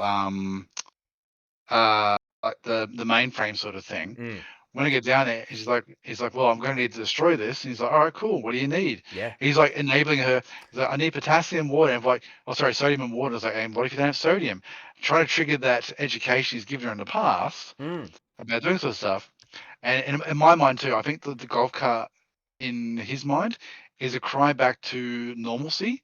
So he's looking for that connection. Like if the standard father-daughter relationship pre-war, I've been teaching my daughter how to drive and things like that. So there's that little sort of nostalgia moment for him, a moment of normality for him as well. But getting down there and having that whole, yeah, sure, of course you can destroy it. No worries at all, darling. You go for that sort of thing. You yeah. do you, boo. But I also love the back and forth that they give each other as well, because they're obviously being very, I guess, polite to each other. Both of them are sort of plotting against each other at this point in time as well, and Mm, Hank's trying to I guess win Lucy over, and Lucy's kind of playing the smart thing, and I'm glad Lucy is starting to really you know be be a bit more streetwise, wasteland wise, mm. where Hank goes, I wish we had a normal life, and Lucy goes, well, we did, but you wrecked it, mate. You absolutely ruined this. Yeah, like you had a great life of normality. Merely you're sharing it with like 30, 40, 50 other people involved. But still, he was the overseer, he was the person in charge, he had all that sort of stuff going on. Yeah. But yeah, it was just the And fact he's that she yeah, has she's not as passive as she once was. She's yeah, experienced the wasteland, like thanks to the ghoul and everyone else and what she's experienced, she's become a bit more battle hardened, like you said, a bit more streetwise. yeah. And it's No, so absolutely. I'm cool to loving see to her see it. being, yeah, once again, she's turning into an absolute badass, which is really good to see. Oh yeah. Oh yeah. Um, and Nefelson, well, he keeps worrying that the wastelands have changed Lucy, so stuff like that is him still trying to keep her as she was in the vault. Yeah, no, exactly. Yeah, But he yeah, obviously doesn't realize that no, Lucy has changed. The wasteland has changed her. She's still good at heart, and she's still trying to do the best she can with what she's got. But I guess Lucy's putting on a great game face right now. You know, yeah. And yeah, no, I think Netflix is right on that one for the fact that like in his mind, he probably sees her as his little girl, like his daughter, his little sort of sugar thing. mom. Exactly, yeah, exactly right. Which it's I kind of get what he's doing. Like he's doing like almost like Daddy Knows Best sort of thing. Mm. Um, but yeah, it's mildly creepy. I'm not gonna lie, Oh yeah, but at the same time that he's got this mentality once again, but also shows from early in the episode seeing him as the drunken sycophant to this like insanely confident, like almost domineering sort of thing that he's or character that he's become later in the series. Um, it's incredible to see the polar opposites of his character. Oh yeah. No, no, Yeah. absolutely. Yeah, it's actually insane. And he's so proud of himself. You know, he's the one that got this, you know, chip, this automated man chip working for himself and all that type of Hmm. stuff, you know. So he's like, I'm making this. This is happening. This is really, really happening right now. And I'm gonna do everything in my power to, you know, keep this going. I was gonna say, also evidence as well in previous episode where he's testing the chip to try and get it working, Mm, and he's basically nuked all the mice, and he's nuked a couple of humans, yeah. and it's like there's the pop and the blood, and he's just like, okie dokie. Okie dokie. It's Gotta like keep so going. like, Yeah. all right, cool. Like, oh no, I've knocked over my water. I'll clean it up and get myself a glass of water. Just it's that level of apathy towards human life is like unreal. Absolute psychopath. Oh yeah. um, but then obviously, you know, she has a little bit of a moment where she sees the Legionnaire in the thing, and then we cut away, where then they come up from the basement, and Lucy's in a very nice, you know, little sundress where you know she refused to put it on in the when she first woke up in her little room. And I'm loving this because you know the way she stares at herself. It's like I've got to do this. I've got to figure out how to do something. This is not for me. This is for my father to try and manipulate him this time. You know, Hmm. he's the one that's been playing the game all this time, but let's do this. And you know, you can kind of see it. She gives this like sigh, like okay, you know, Yep. let's do this. And I, then I, I, sorry, please. I was just going to say, I love the fact that you phrased it as playing the game because I was thinking like she's playing his game now. But without like, without being too silly, I feel like she's playing a game that was rigged from the start. Sorry, sorry, absolutely, not no, sorry. you're absolutely right. And um we kind of hear a dialogue that's very similar to that later on as well. Which We is do too. I interesting forgot about because that. Yes, yeah, I forgot about that. yeah, we Yeah, do. good, good. Yeah, So we'll you're get right. to that because that Yes. to me is like very juicy. I'm like, ooh, you know. So I'm guessing Lucy in the yellow dress will be a popular cosplay at PAX. Yeah, definitely. I feel that Yeah. we'll have a lot of yellow dresses this year in the Fallout community, which I'm all I'm for it. More cosplayers, easy so cosplays. I am also kind of hoping we're going to see Steph, someone do a wedding dress Steph Oh, and a that would be wedding great. dress Lucy. That'd be Oh, amazing to see that'd be those both awesome. at like PAX this year. Yes, yes, yes, yes. Now, getting back to what we were talking about just a few moments Yes. ago, Sorry. Yeah. where Lucy goes to obviously, I can't remember his name. Rico? Is it Rico? Chat? Correct me if I'm The wrong. Is it? NCR. Yeah, the NCR Ranger. Is it Rico? Please let me know if Think that's correct. so. I'm pretty sure that's correct.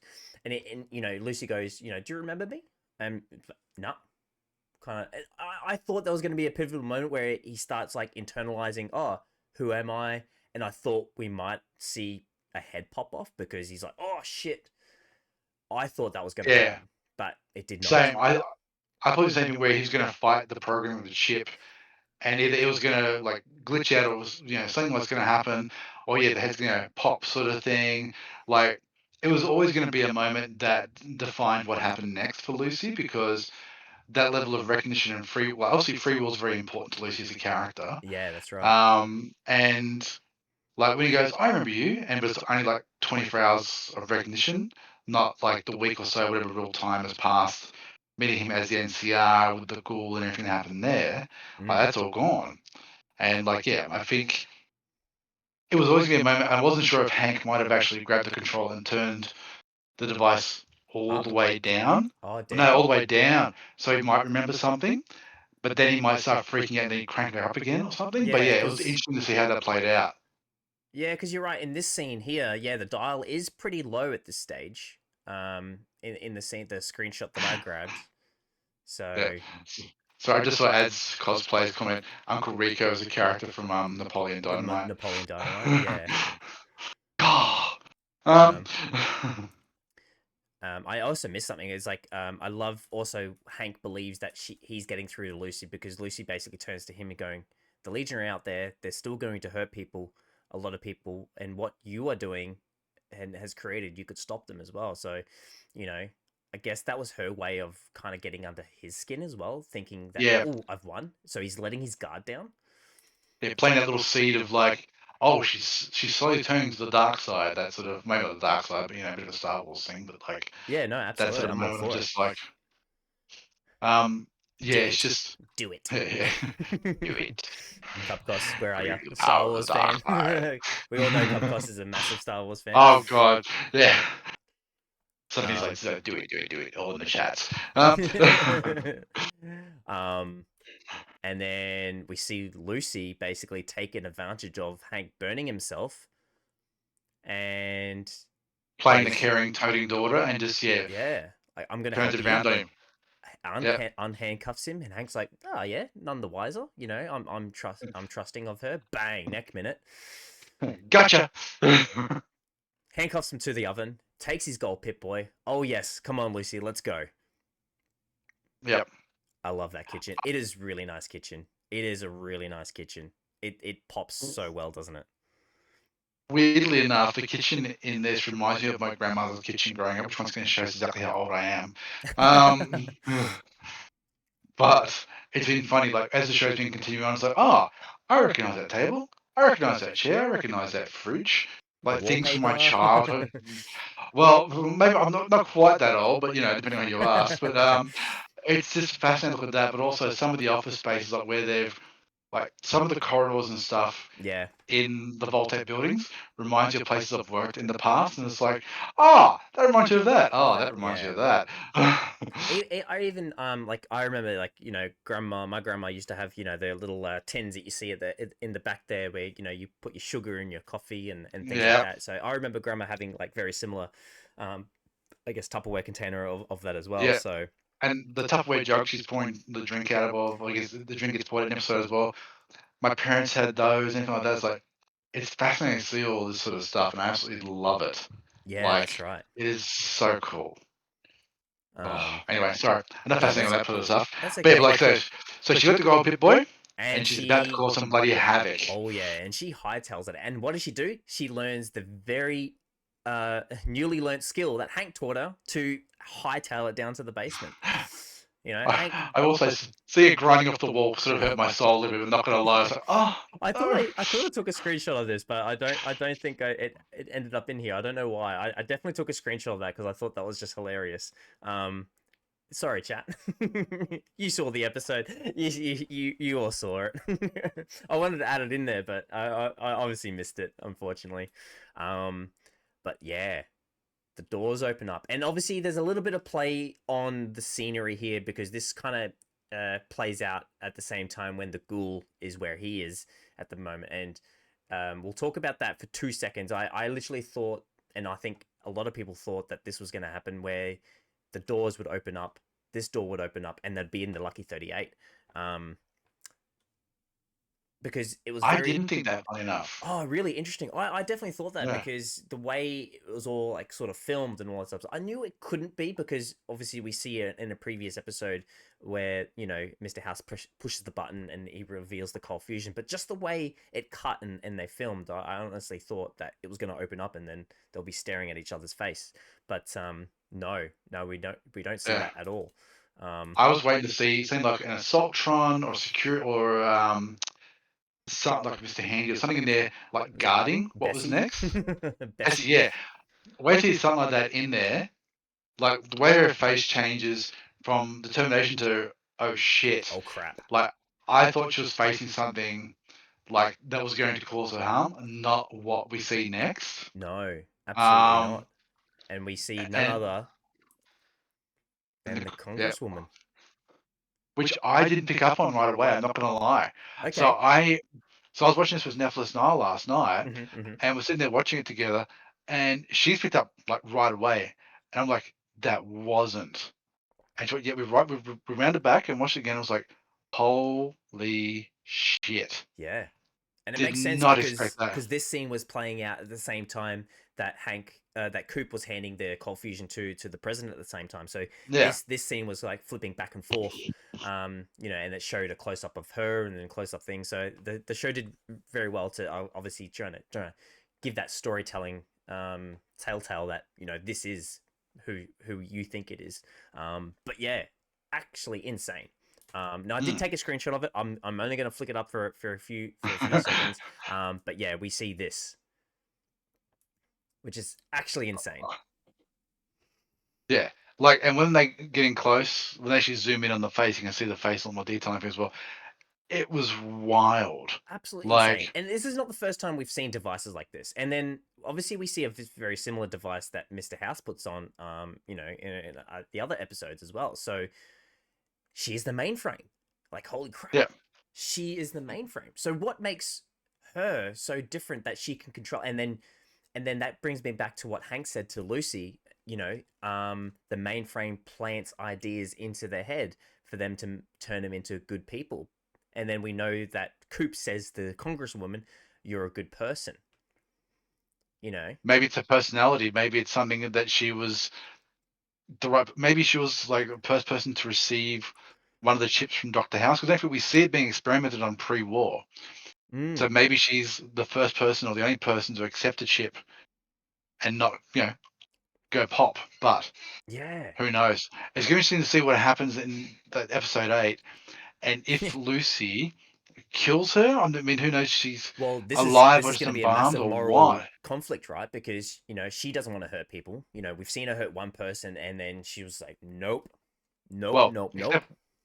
except when she's on, was it Buff Out she was on? Yeah, Where she's on the exactly. episode with it was the Kings, But they're just where ghouls, it's right? like, well, yeah, I suppose ghouls have rights too. No, but yeah, it's wild, and she's gonna have that real moment of like, is she may see it as a mercy killing.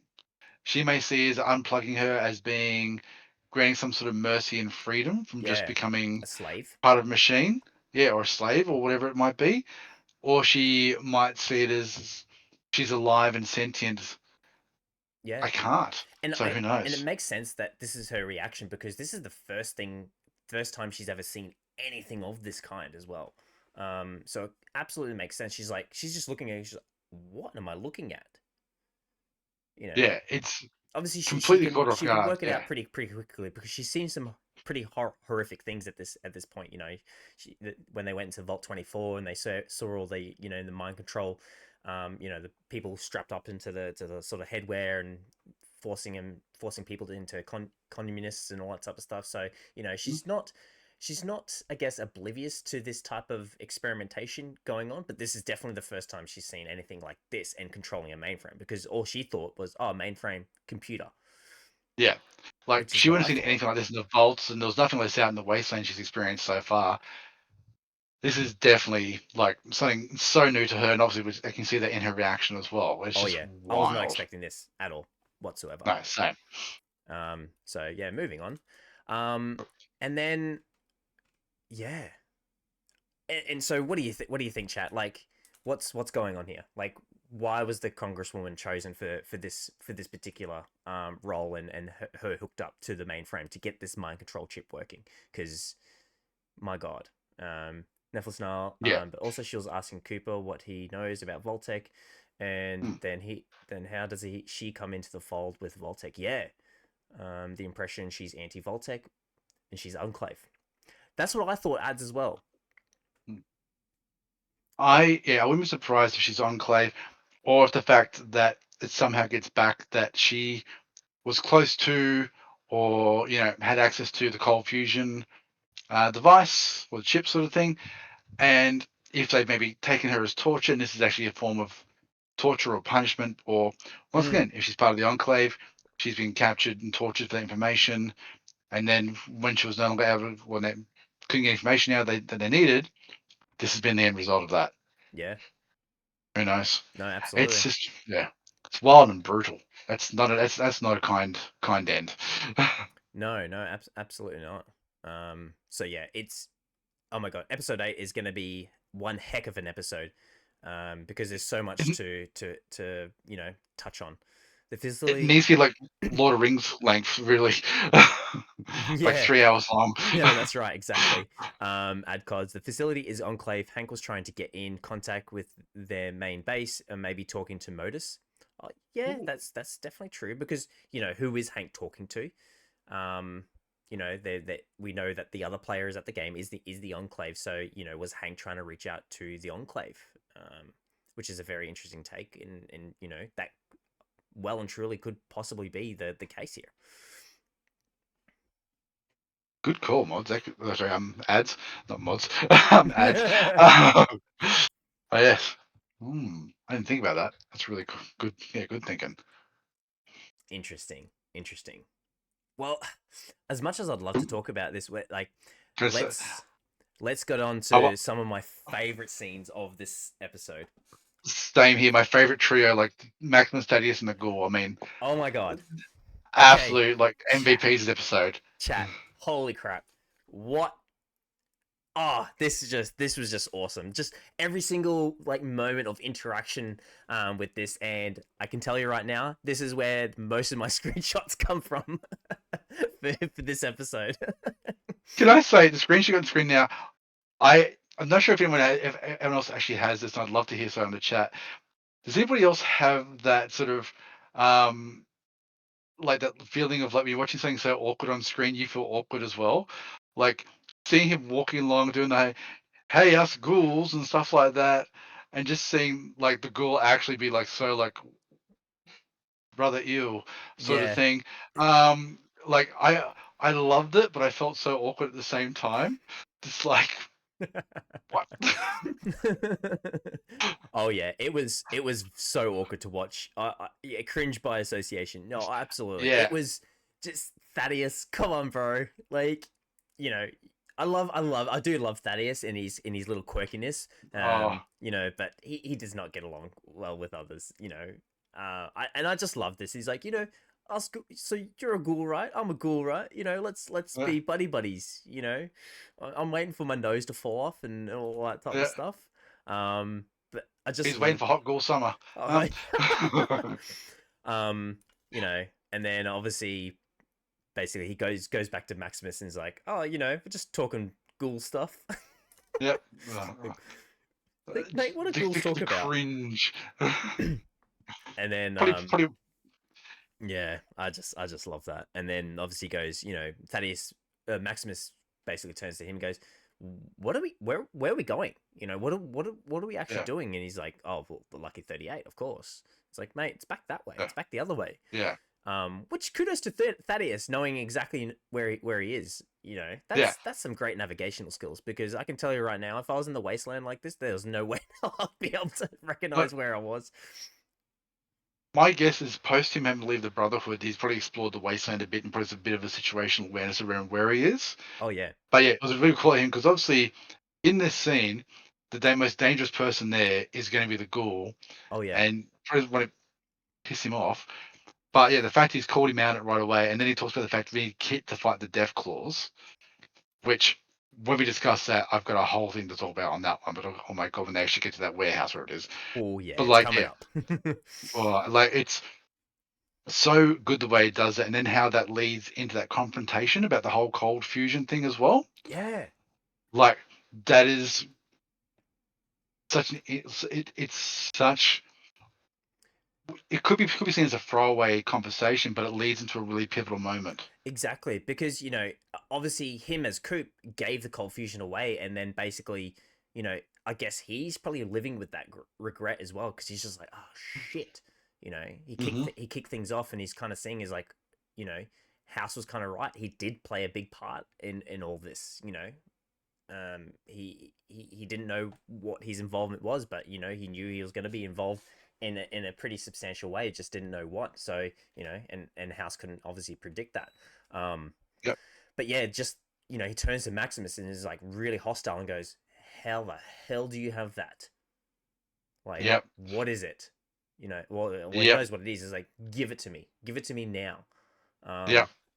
and, And his and whole thing of like, I'm going to give it to Lucy because she's good people, sort of thing, or a good person, whatever it is. yeah, And that which is actually kind of interesting with the flashback scene and this scene about giving it to good people, and just that sort of moment of him going, "Huh, good people," because obviously he's done the same thing and it hasn't landed in good people's hands. exactly. But yeah, exactly. And I had to take a screenshot of this because that smirk, like Walton oh Goggins is such a great actor. Like just the subtleness in his lip movements and all that type of stuff, and like just the little smirk he gives back Max, and he's like, huh, yeah, exactly what you're talking about.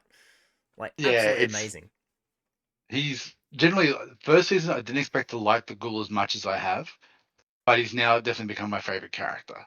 Oh Like yeah, just this level of story and everything he's done, like as a character and the actor Walton Goggins as well. It's just been phenomenal. oh yeah. No, no, absolutely.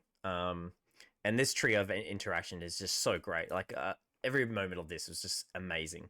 Ah, Um, but just yeah, skips the whole scene, and then when they go into the actual shed, yes, break into and this. that like, what do we think that shed actually is? Like, because that is, I'm guessing, some sort of NCR like weapon facility or storage facility based on what we see a bit later in the episode in this scene. Yeah, But it was like, I want to know where this damn shed is. I want to go back to New Vegas and find this damn shed and loot the I want crap to find a out of this stash. place Yeah, because there is so much weapons in this damn place.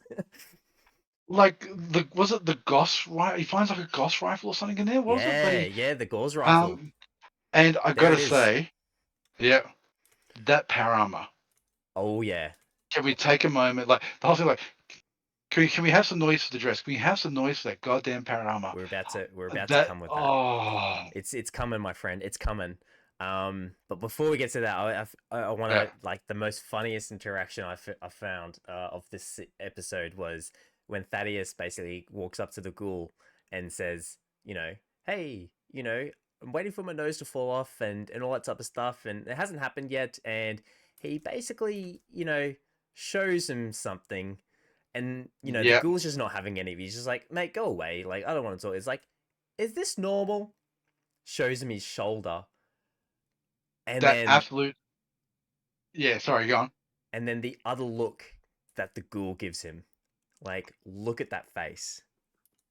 Yeah, it is absolute brother. It's like brother ooh mixed with what the fuck. What Um, the you ain't no ghoul, mate. Like that is like you are not a ghoul.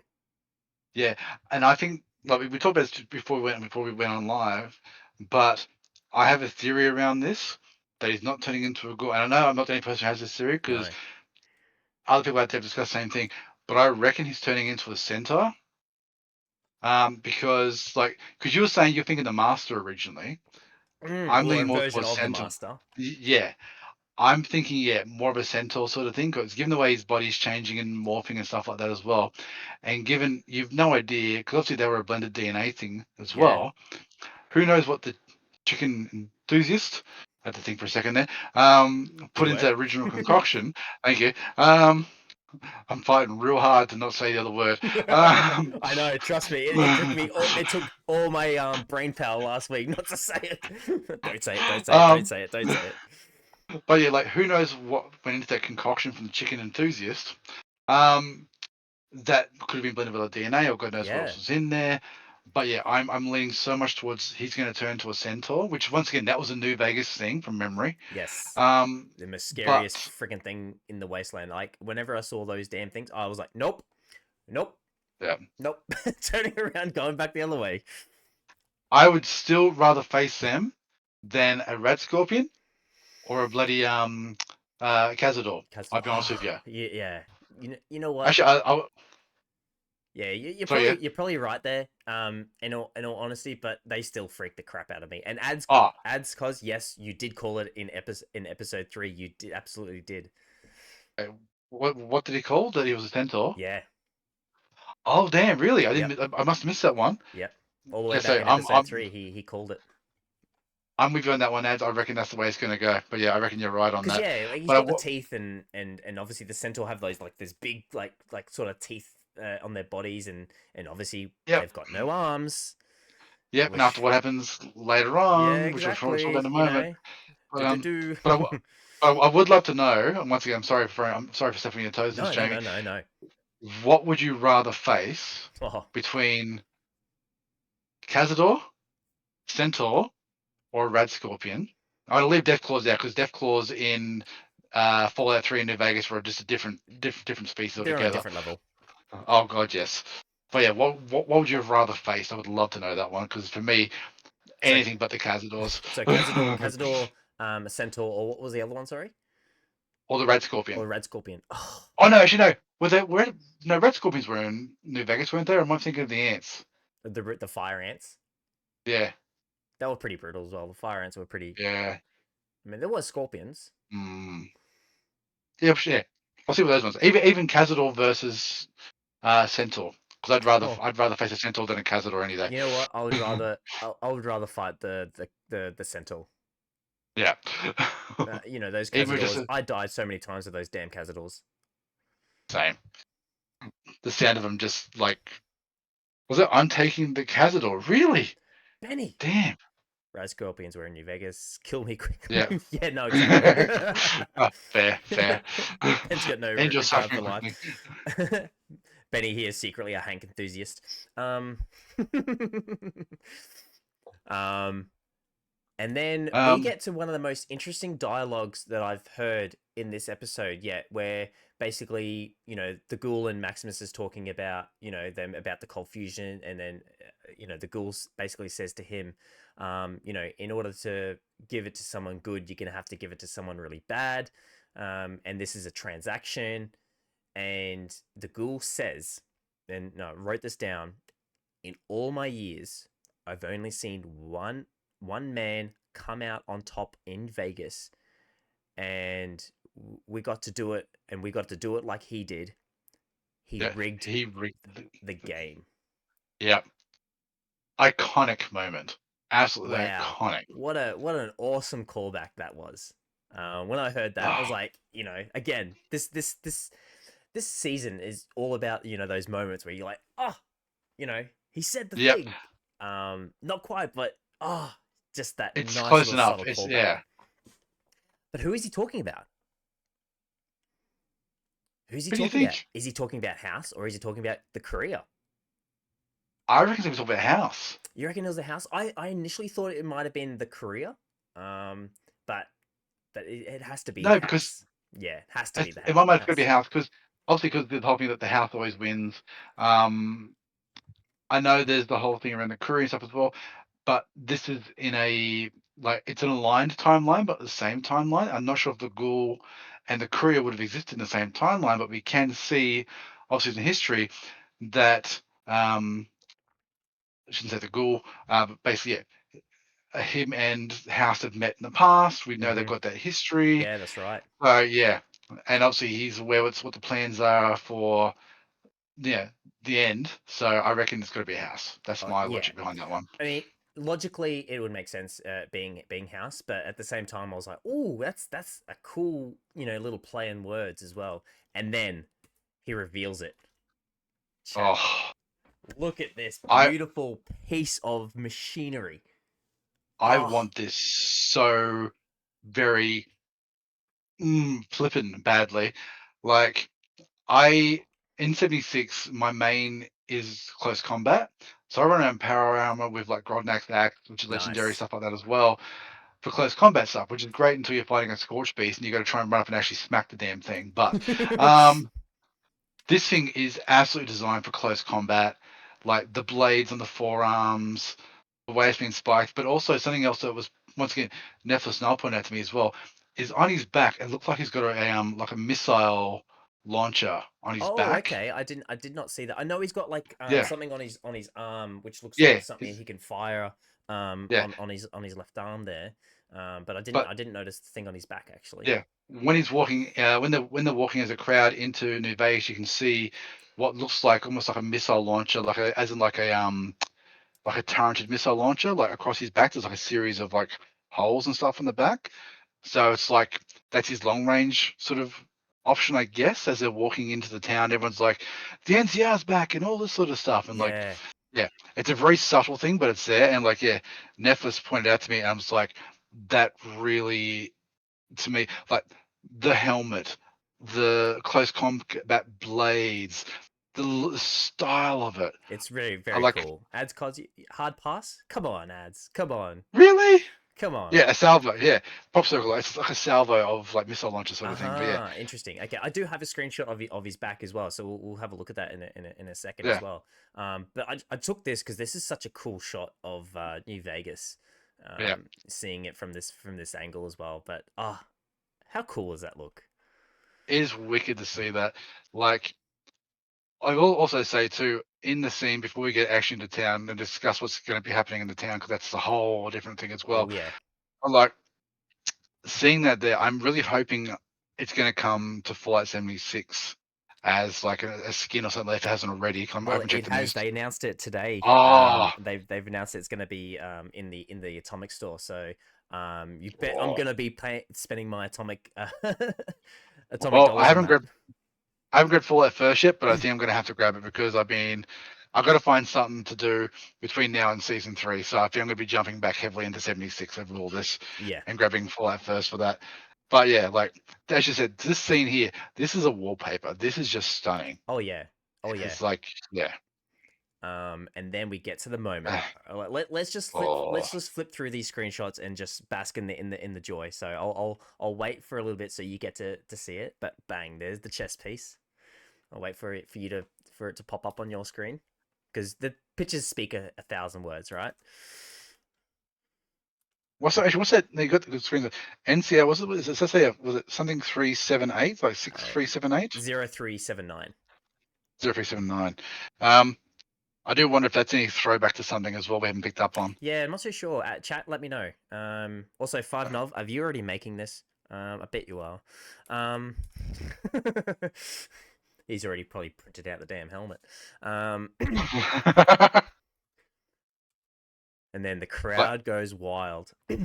oh, Like, such a moment. Everyone, the moment of recognition, and for a second there, you're not sure if they're on their side or against them. yeah, But then hearing everyone start, the cheering NCR for are the back. NCR, yeah, just such a great moment. I'm studying the screenshot. Of course you are.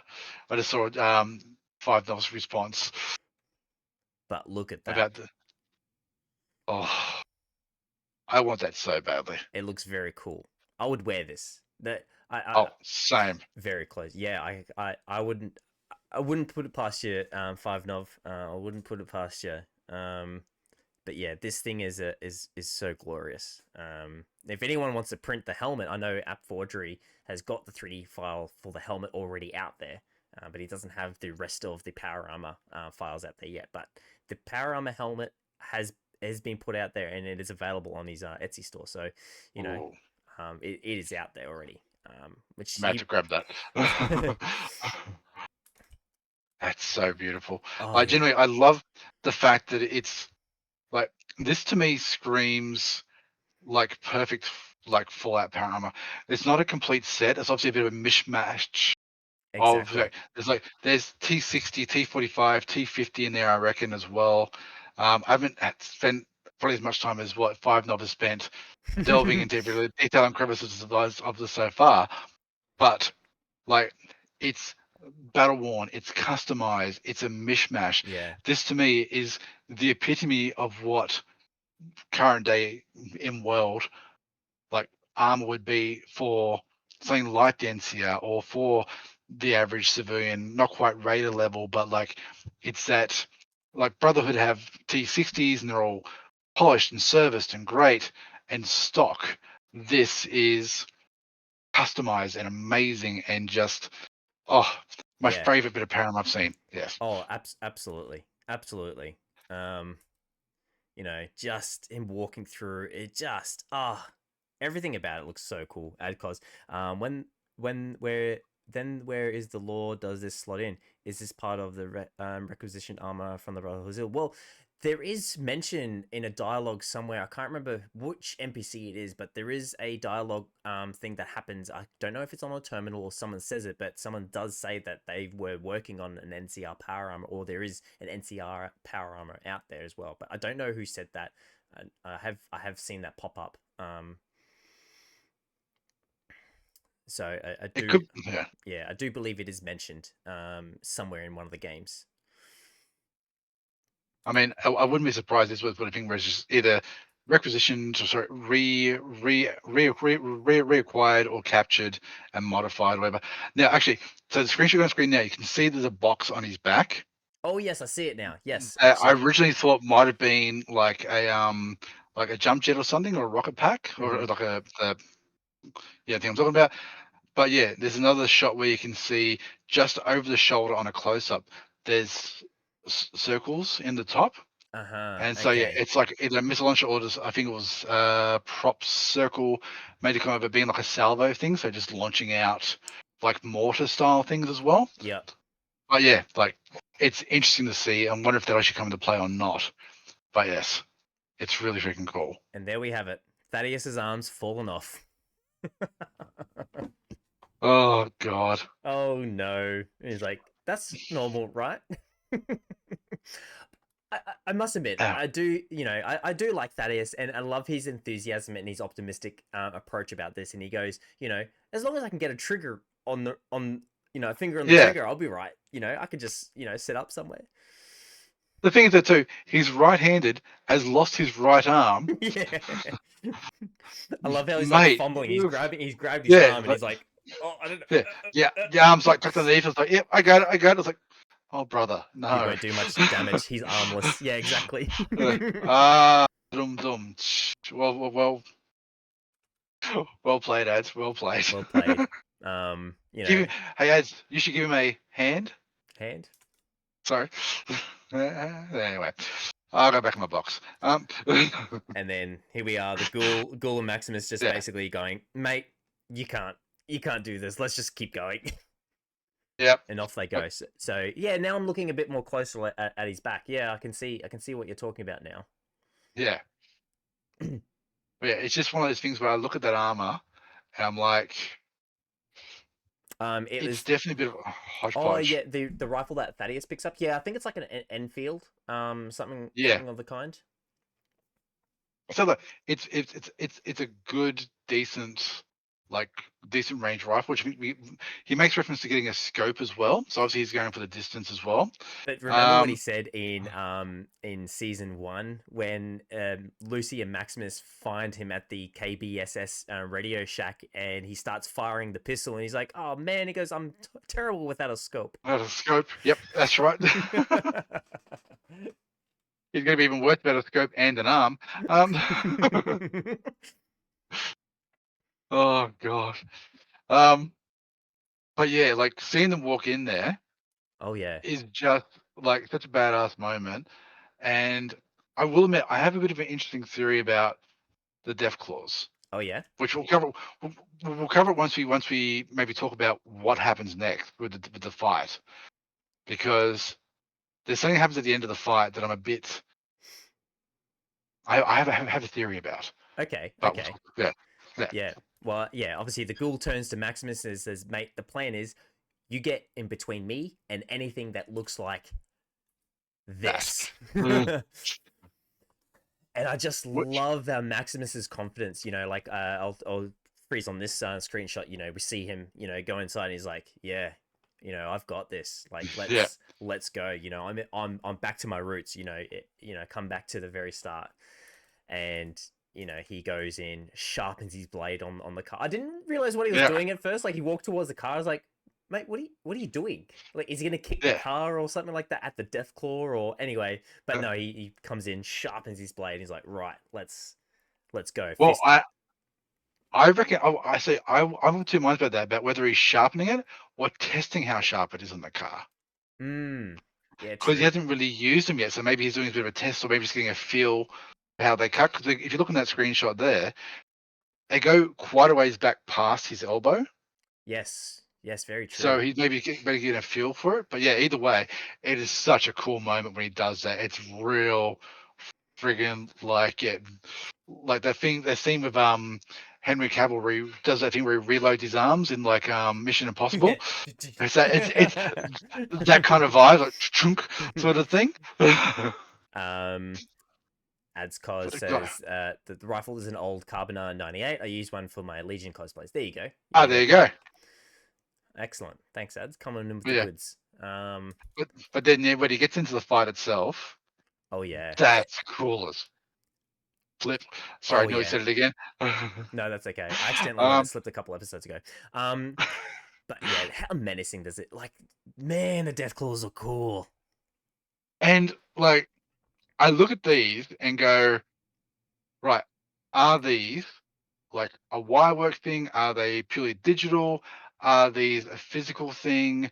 Like how like I think they're too big to be somebody in the costume, so there's gonna be a level of digital whatever to Yeah, them. I think they built the But upper body of it. I believe I yeah, saw screenshots. Like it, so it's actually a physical thing. Yeah, Netflix now. They're a combo of puppetry and CGIs. Yeah, so because I yeah, think very early on when this was being filmed, I believe I saw like a bit of a spoiler where everyone was sharing the Deathclaw prop and things like that. So I think very early on, yeah, like I said, it's a physical thing, but yeah, part prop. combination, yeah.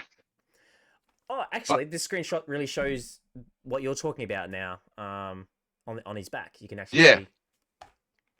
yeah, that's what looks like either like something for a like a salvo or mortar or missile launcher or something. But like it's interesting to see what that is because I don't remember that being like I may not be remembering everything, but like because obviously the flight law is massive. Let's be Oh honest. yeah, absolutely. But I don't recall there being something like that, unless it's actually like a jump jet or something like that instead. But I don't know. Yeah, Or it'd be interesting. But I just love this punch. Like, the ghoul's oh, like, oh yeah, let's go. This is happening. This is really happening. He's loving this. yep. And then What happens? bang, gives him one Yep, good whack. yeah. And it's all good and fine until he gets overconfident, gets his blade stuck in the door, Mm-hmm. Classic and then Maximus. yeah, and they're just like, but the fact he's no longer a threat, so he doesn't focus him and goes towards the ghoul Yeah, shows a level of intelligence. Like, okay, that's I the can biggest leave that threat. there for now. I'll go get the one who's actually threatened to get into the lucky 38. Mm. Yeah, that's So right. yeah, I have a bigger theory about it. And then I also before I get to that, when he comes up with the decapitation, Oh yeah. oh my god, what a cool scene! Is very cool. I didn't take a screenshot of that because Oh, I kind of pushing it with these screenshots this week. But yeah. Oh my lord! Like coming up and just skink. yep, it's just such an epic fight scene, everything like that. And like, oh my god! And they're seeing the Gauss rifle or the Yeah, how, however you pronounce it, the Gauss. Gauze Um, rifle, yeah, Gauss. Gauze rifle. That's how Yeah, I say it. yeah. Um, also, whoever made that did an amazing job because it looks friggin' phenomenal. Oh yeah, absolutely. Um, but like that, like it's obviously hurting the Deathclaw, Oh yeah, but it's taking massive chunks out. Like it is an yeah, actually powerful weapon, but it just goes to show how tough the Death Claws are, and rightly so because the Death Claws are bloody tough to talk about. And I sound like a broken record when I say this. I took a mini nuke to a bloody baby Deathclaw in the Quarry Junction and didn't even take it out. So these things are damn tough. oh, but yeah, no, it was wild to see, and it's like for a moment, it's like you think, oh, maybe you will take it down, but it's like it's taking good chunks, it's causing it damage, Mm-hmm. but at the same time, I think it's just pissing it off. Oh yeah, this raw tells you everything you need to know. Oh yeah, and even the detail you see on the Deathclaw there as well, like down to the muscle structure and the horns and the jawline and everything like that. It's so good and makes it such an intimidating thing as well.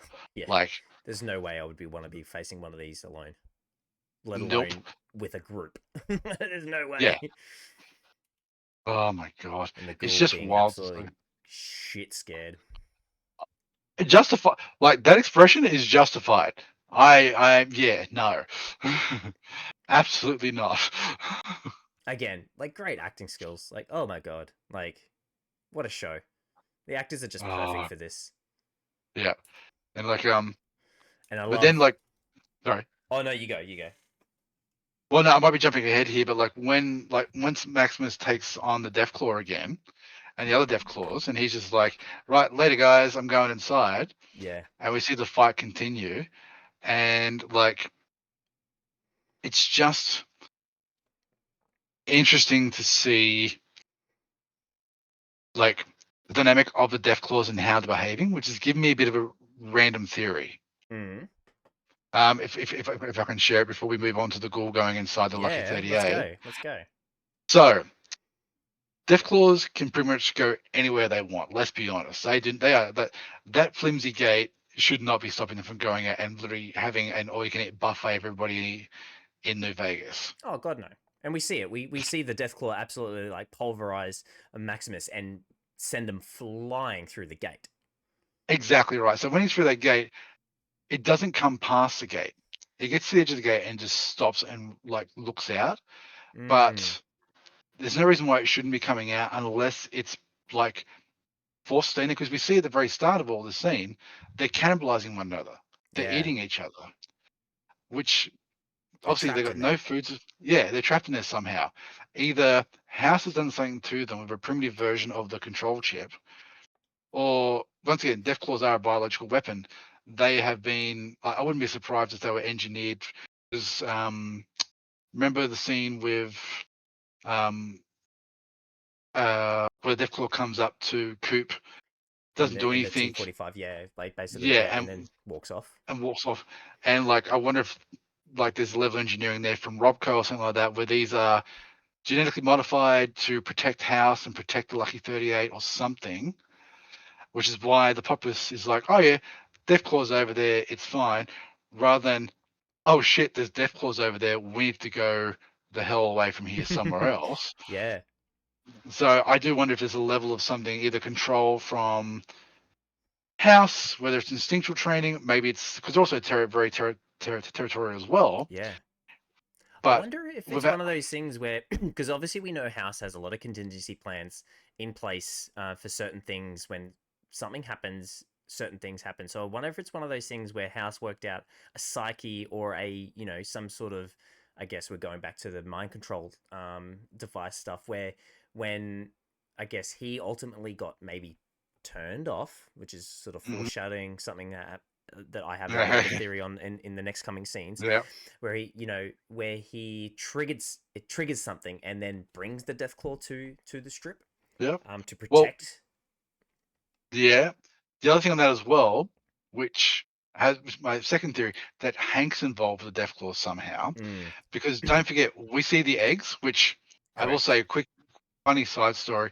When I was watching this, I was watching it with Nephilis Nile, and she walked like we see Lucy walk up and pick it up, and make the comment about, "Well, you got some really big chickens around here." I straight away recognized that was a Deathclaw egg. I couldn't say Deathclaw egg. I'm literally just pointing screen going egg, egg, egg, egg. I could not get it out for love nor money. So it's become a bit of a run of a joke now between me and Nephilis now. When Egg, like if something decides like egg, egg, egg, egg, egg. sort of thing. But yeah, like they were placed there. They've obviously hatched from there.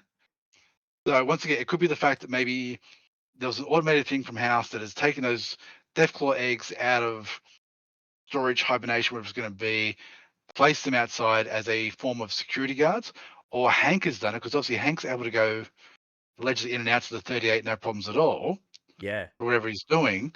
So maybe it's something linked to the Golden Pip Boy or something like that. There's some sort of frequency control, or once again, it's the chips sort of thing. Like, mind you, I'm not sure I want to try and chip a baby Deathclaw because even when they're hatchlings, it's still like baby raptors sort of Yeah, thing. no, I'm not that sure it's that's something I want right. to mess with. So yeah, who knows? But either way, it's very interesting to yeah, try and see if there's any further details on why they are the way they are and why they're staying in such a tight perimeter around the Lucky 38. So yeah.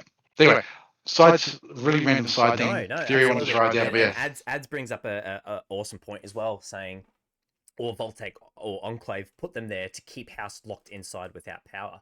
That is very true as well. Um, absolutely really good theory as well. Yeah, there's once again such good story, so many things, so many options, so many theories. oh yeah, Oh, I can't wait for the next episode. Like, oh my god, let's oh. bring on next. So, okay, the Ghoul makes it in Mm. to the Lucky 38, the first person to ever step into the Lucky 38 since obviously New Vegas in the games. And we see a Securitron laying on the floor. Now, I've seen some pretty wild theories out there, and it could possibly mean. Like it could mean a bunch of different things, but a lot of people are speculating that this is Yes Man. I said the same thing. I thought it was Yes Man as well, but I've heard some interesting theory from Netflix now as well. I can't remember who she said it also might have been as well. Um, Gosh, I can't think now. But yeah, I thought Yes Man because in the timeline, if it is after New Vegas, then it Yeah, would make sense. It could be Yes Man, but who knows? who knows? Yeah, it could be Victor. It could be Victor, but I don't think it would be. But also, we do know that Victor can be. I guess his mind can be transported to a different Securitron, which obviously we know Victor is alive down at Yeah, Camp Golf, where the ghoul finds him there. But yeah, it's interesting. Like who do we think this Securitron is? Chat. Let me know. Let me know your yeah. wild theories. I want to know more. Um, and then we see, yes, man worked for Benny. House don't know about his reprogramming. Did he? No, he did not. No, And that was the one. That was the one Securitron that he did not have any control over. yeah. Could be And he Jay was or basically yeah, Marilyn. Yeah, I did think of that as well. yeah. So, Actually, that's the ones yeah, that Netflix mentioned. Yeah, Jane and Marilyn as well. So yeah. uh huh, uh Anyway, huh. there's so many potentials, but yeah, because there's no distinguishing marks on the outside of it, so you can't really tell. No, exactly, exactly. And it makes sense that if he's lost power, then the Securitrons would have lost power, and therefore, that makes sense for the other Securitrons outside the strip to have basically died off, and people would have raided them and stolen their stuff out of them because they would have had valuable components in them. So it kind of makes Hmm. sense. It goes hand in hand where House got shut down somehow. Yep. So yeah, However, yeah, not for long. also, I just want to point out, as the ghoul hits this button to reveal the cold fusion device, we see the Hoover Dam snow globe. Is that what that is? It's a Hoover Dam snow globe, which is in the New Vegas games where the courier basically collects the snow globes for House as a reward, in trying to find them all. So there it is. There it is, chat. A snow globe. I did not pick up on that. That's so cool. Apparently fan made too. That's awesome. That's so cool. That's wild. Oh, damn, that's cool. As because I just think the show only had one puppet to use. Yeah, we never see more than one on the screen. Yeah, together. It's like, yeah, it's like, have you ever seen me and Batman in the same room?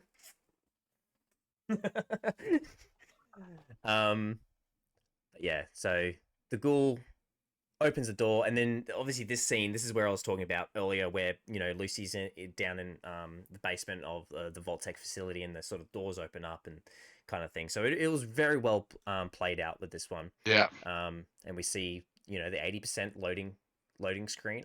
I honestly yeah, thought that it wasn't going to go through. I thought it was going to be something different, but no. We see none other than House himself, and what yeah. does he say? Well, hello, old chum. Yeah, that's it. Like, it looks so goddamn good. How cool is that? Like, I was having a bit of an egg moment as the loading screen started kicking in. Like, it's such an amazing set piece, and it looks so good. It's like what we saw in game. Like, I know it's obviously what we see in game in real life, but like seeing that now, if I go back and play New Vegas again, You look at it differently. I'll look at it differently. I have that sort of level of like, this will be the mental overlay I have for it now. Yeah, no, Like, this is absolutely. even the thing was like your nostalgia or rose tinted glasses, your things. Mm-hmm. This is what it looks like for me in New Vegas. This is my rose tinted view of New Vegas. But yes, it's such a good moment and such an incredible plot point. Absolutely cliffhanger. And then Yeah. that's where we leave the episode. Like, oh, far out. I will say I do have a theory on this as well as to why he's done this. Mm-hmm. Because the only person well, I say more powerful than Hank right now is going to be House, Oh, 100%. and House will be able to probably get him his wife and child. Yeah, true. I guess he's just now delivered the cold fusion device. House's Yeah, House is you know, probably like he probably knows all this now. He goes, okay, well, you were the reason why I didn't get cold fusion in the first place, and then he's probably going to hold that against him, and he's probably going to try and bargain and say, well, I've bought it back. I've bought it here now. Hello. hmm yep. How do I find my wife and daughter? How do I get to them? How do I get them out? Where can somewhere safe from? Like, House was the smartest person on the planet, and so yeah, it'd be interesting to see. the reason why he's done it, which I reckon leads back to his daughter and his wife, and how it's going to play out. Because Yeah. like it may end up once again, this could be that cliffhanger moment of where this is going to end up. But like I mean, as an end of the next episode, because Yeah. like No. No. there's so many stories and plots happening between now the gate being broken for death clause, Lucy and Hank, like House being now back online and involved. There is just so many plot points and so many stories happening all at once. And also, the Brotherhood didn't really feature a lot in this episode.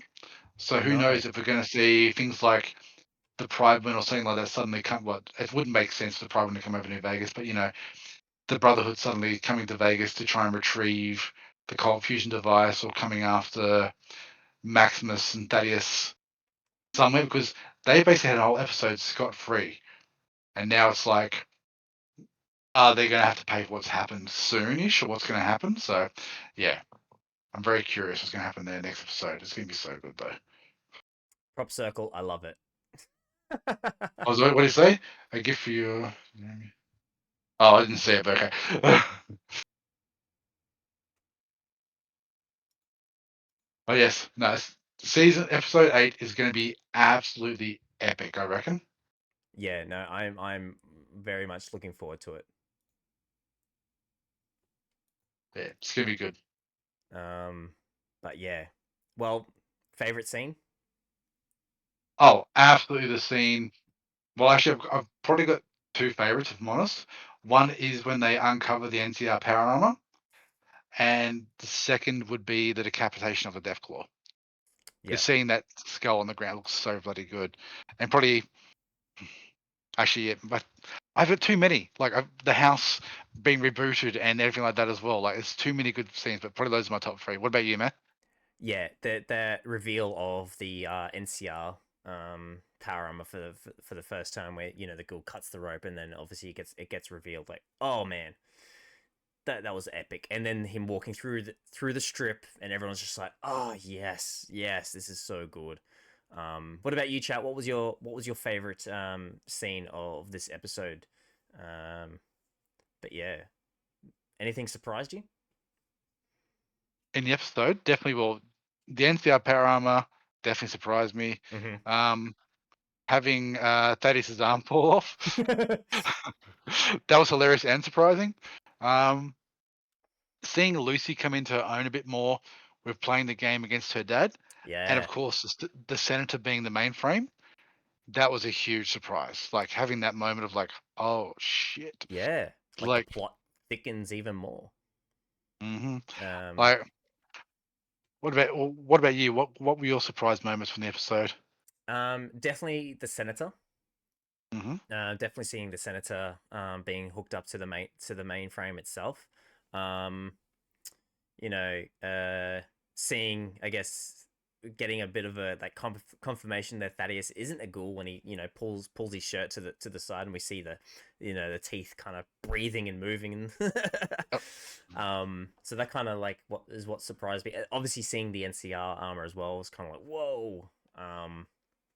And then just the other fight with the death claws as well, that was a cool moment. Like, I'm glad that they gave Maximus a bit of a redemption with that as well, because Yep. he's been so that underdog for a long time, and we see him obviously climb the ranks, and he's getting better at fighting, but this is the first time we see him. He's like, no, he's ready for a fight, and he's going back into he fights one death claw, and then he goes straight back in to fight the other.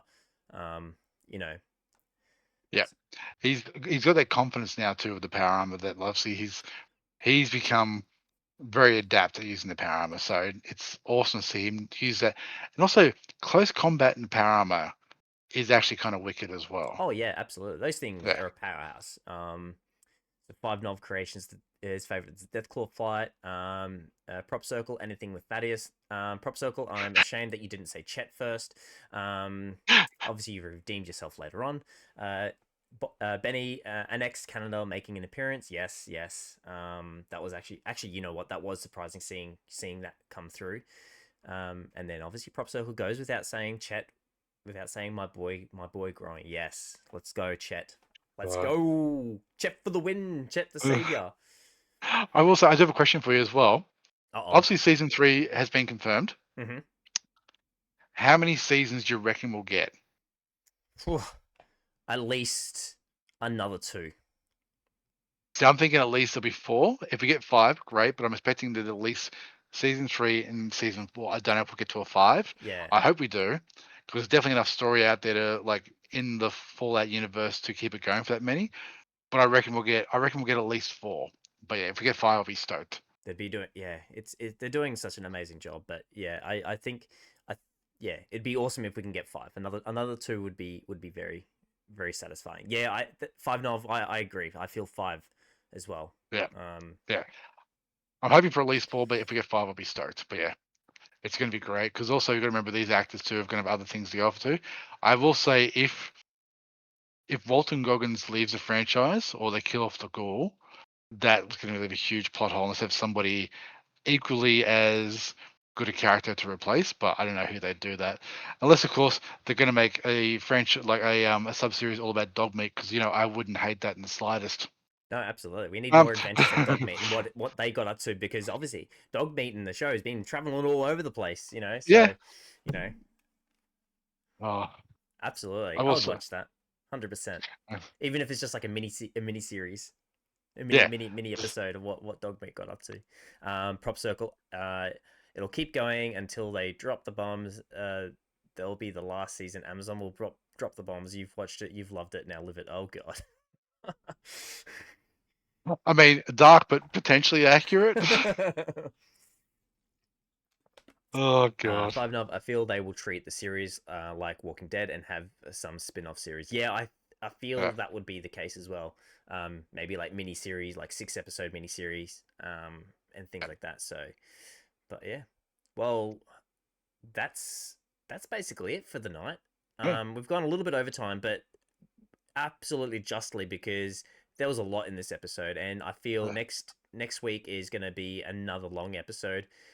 I don't know who we're going to have on. Maybe everyone who's been on in the past have one collab discussion. Maybe not everyone because that'll probably be a little bit chaos, and I wouldn't be able to fit them all in this screen. But Noel, thank you very much for being a guest tonight. I very much appreciate your input tonight, and it's been absolutely a pleasure speaking with you all about things about Fallout. Thank you for having me on. It's been generally great fun to be on tonight. Really enjoyed the chat. And yeah, just generally thank you so much for having me on and shout out to the entire Wasteland Collective for everything you guys are doing to help support people who are going through cancer and yeah, supporting everyone in that sort of way and everything you do. No, we appreciate you. So chat. If there's not anything else, thank you very much. We will see you here next week at 7 p.m.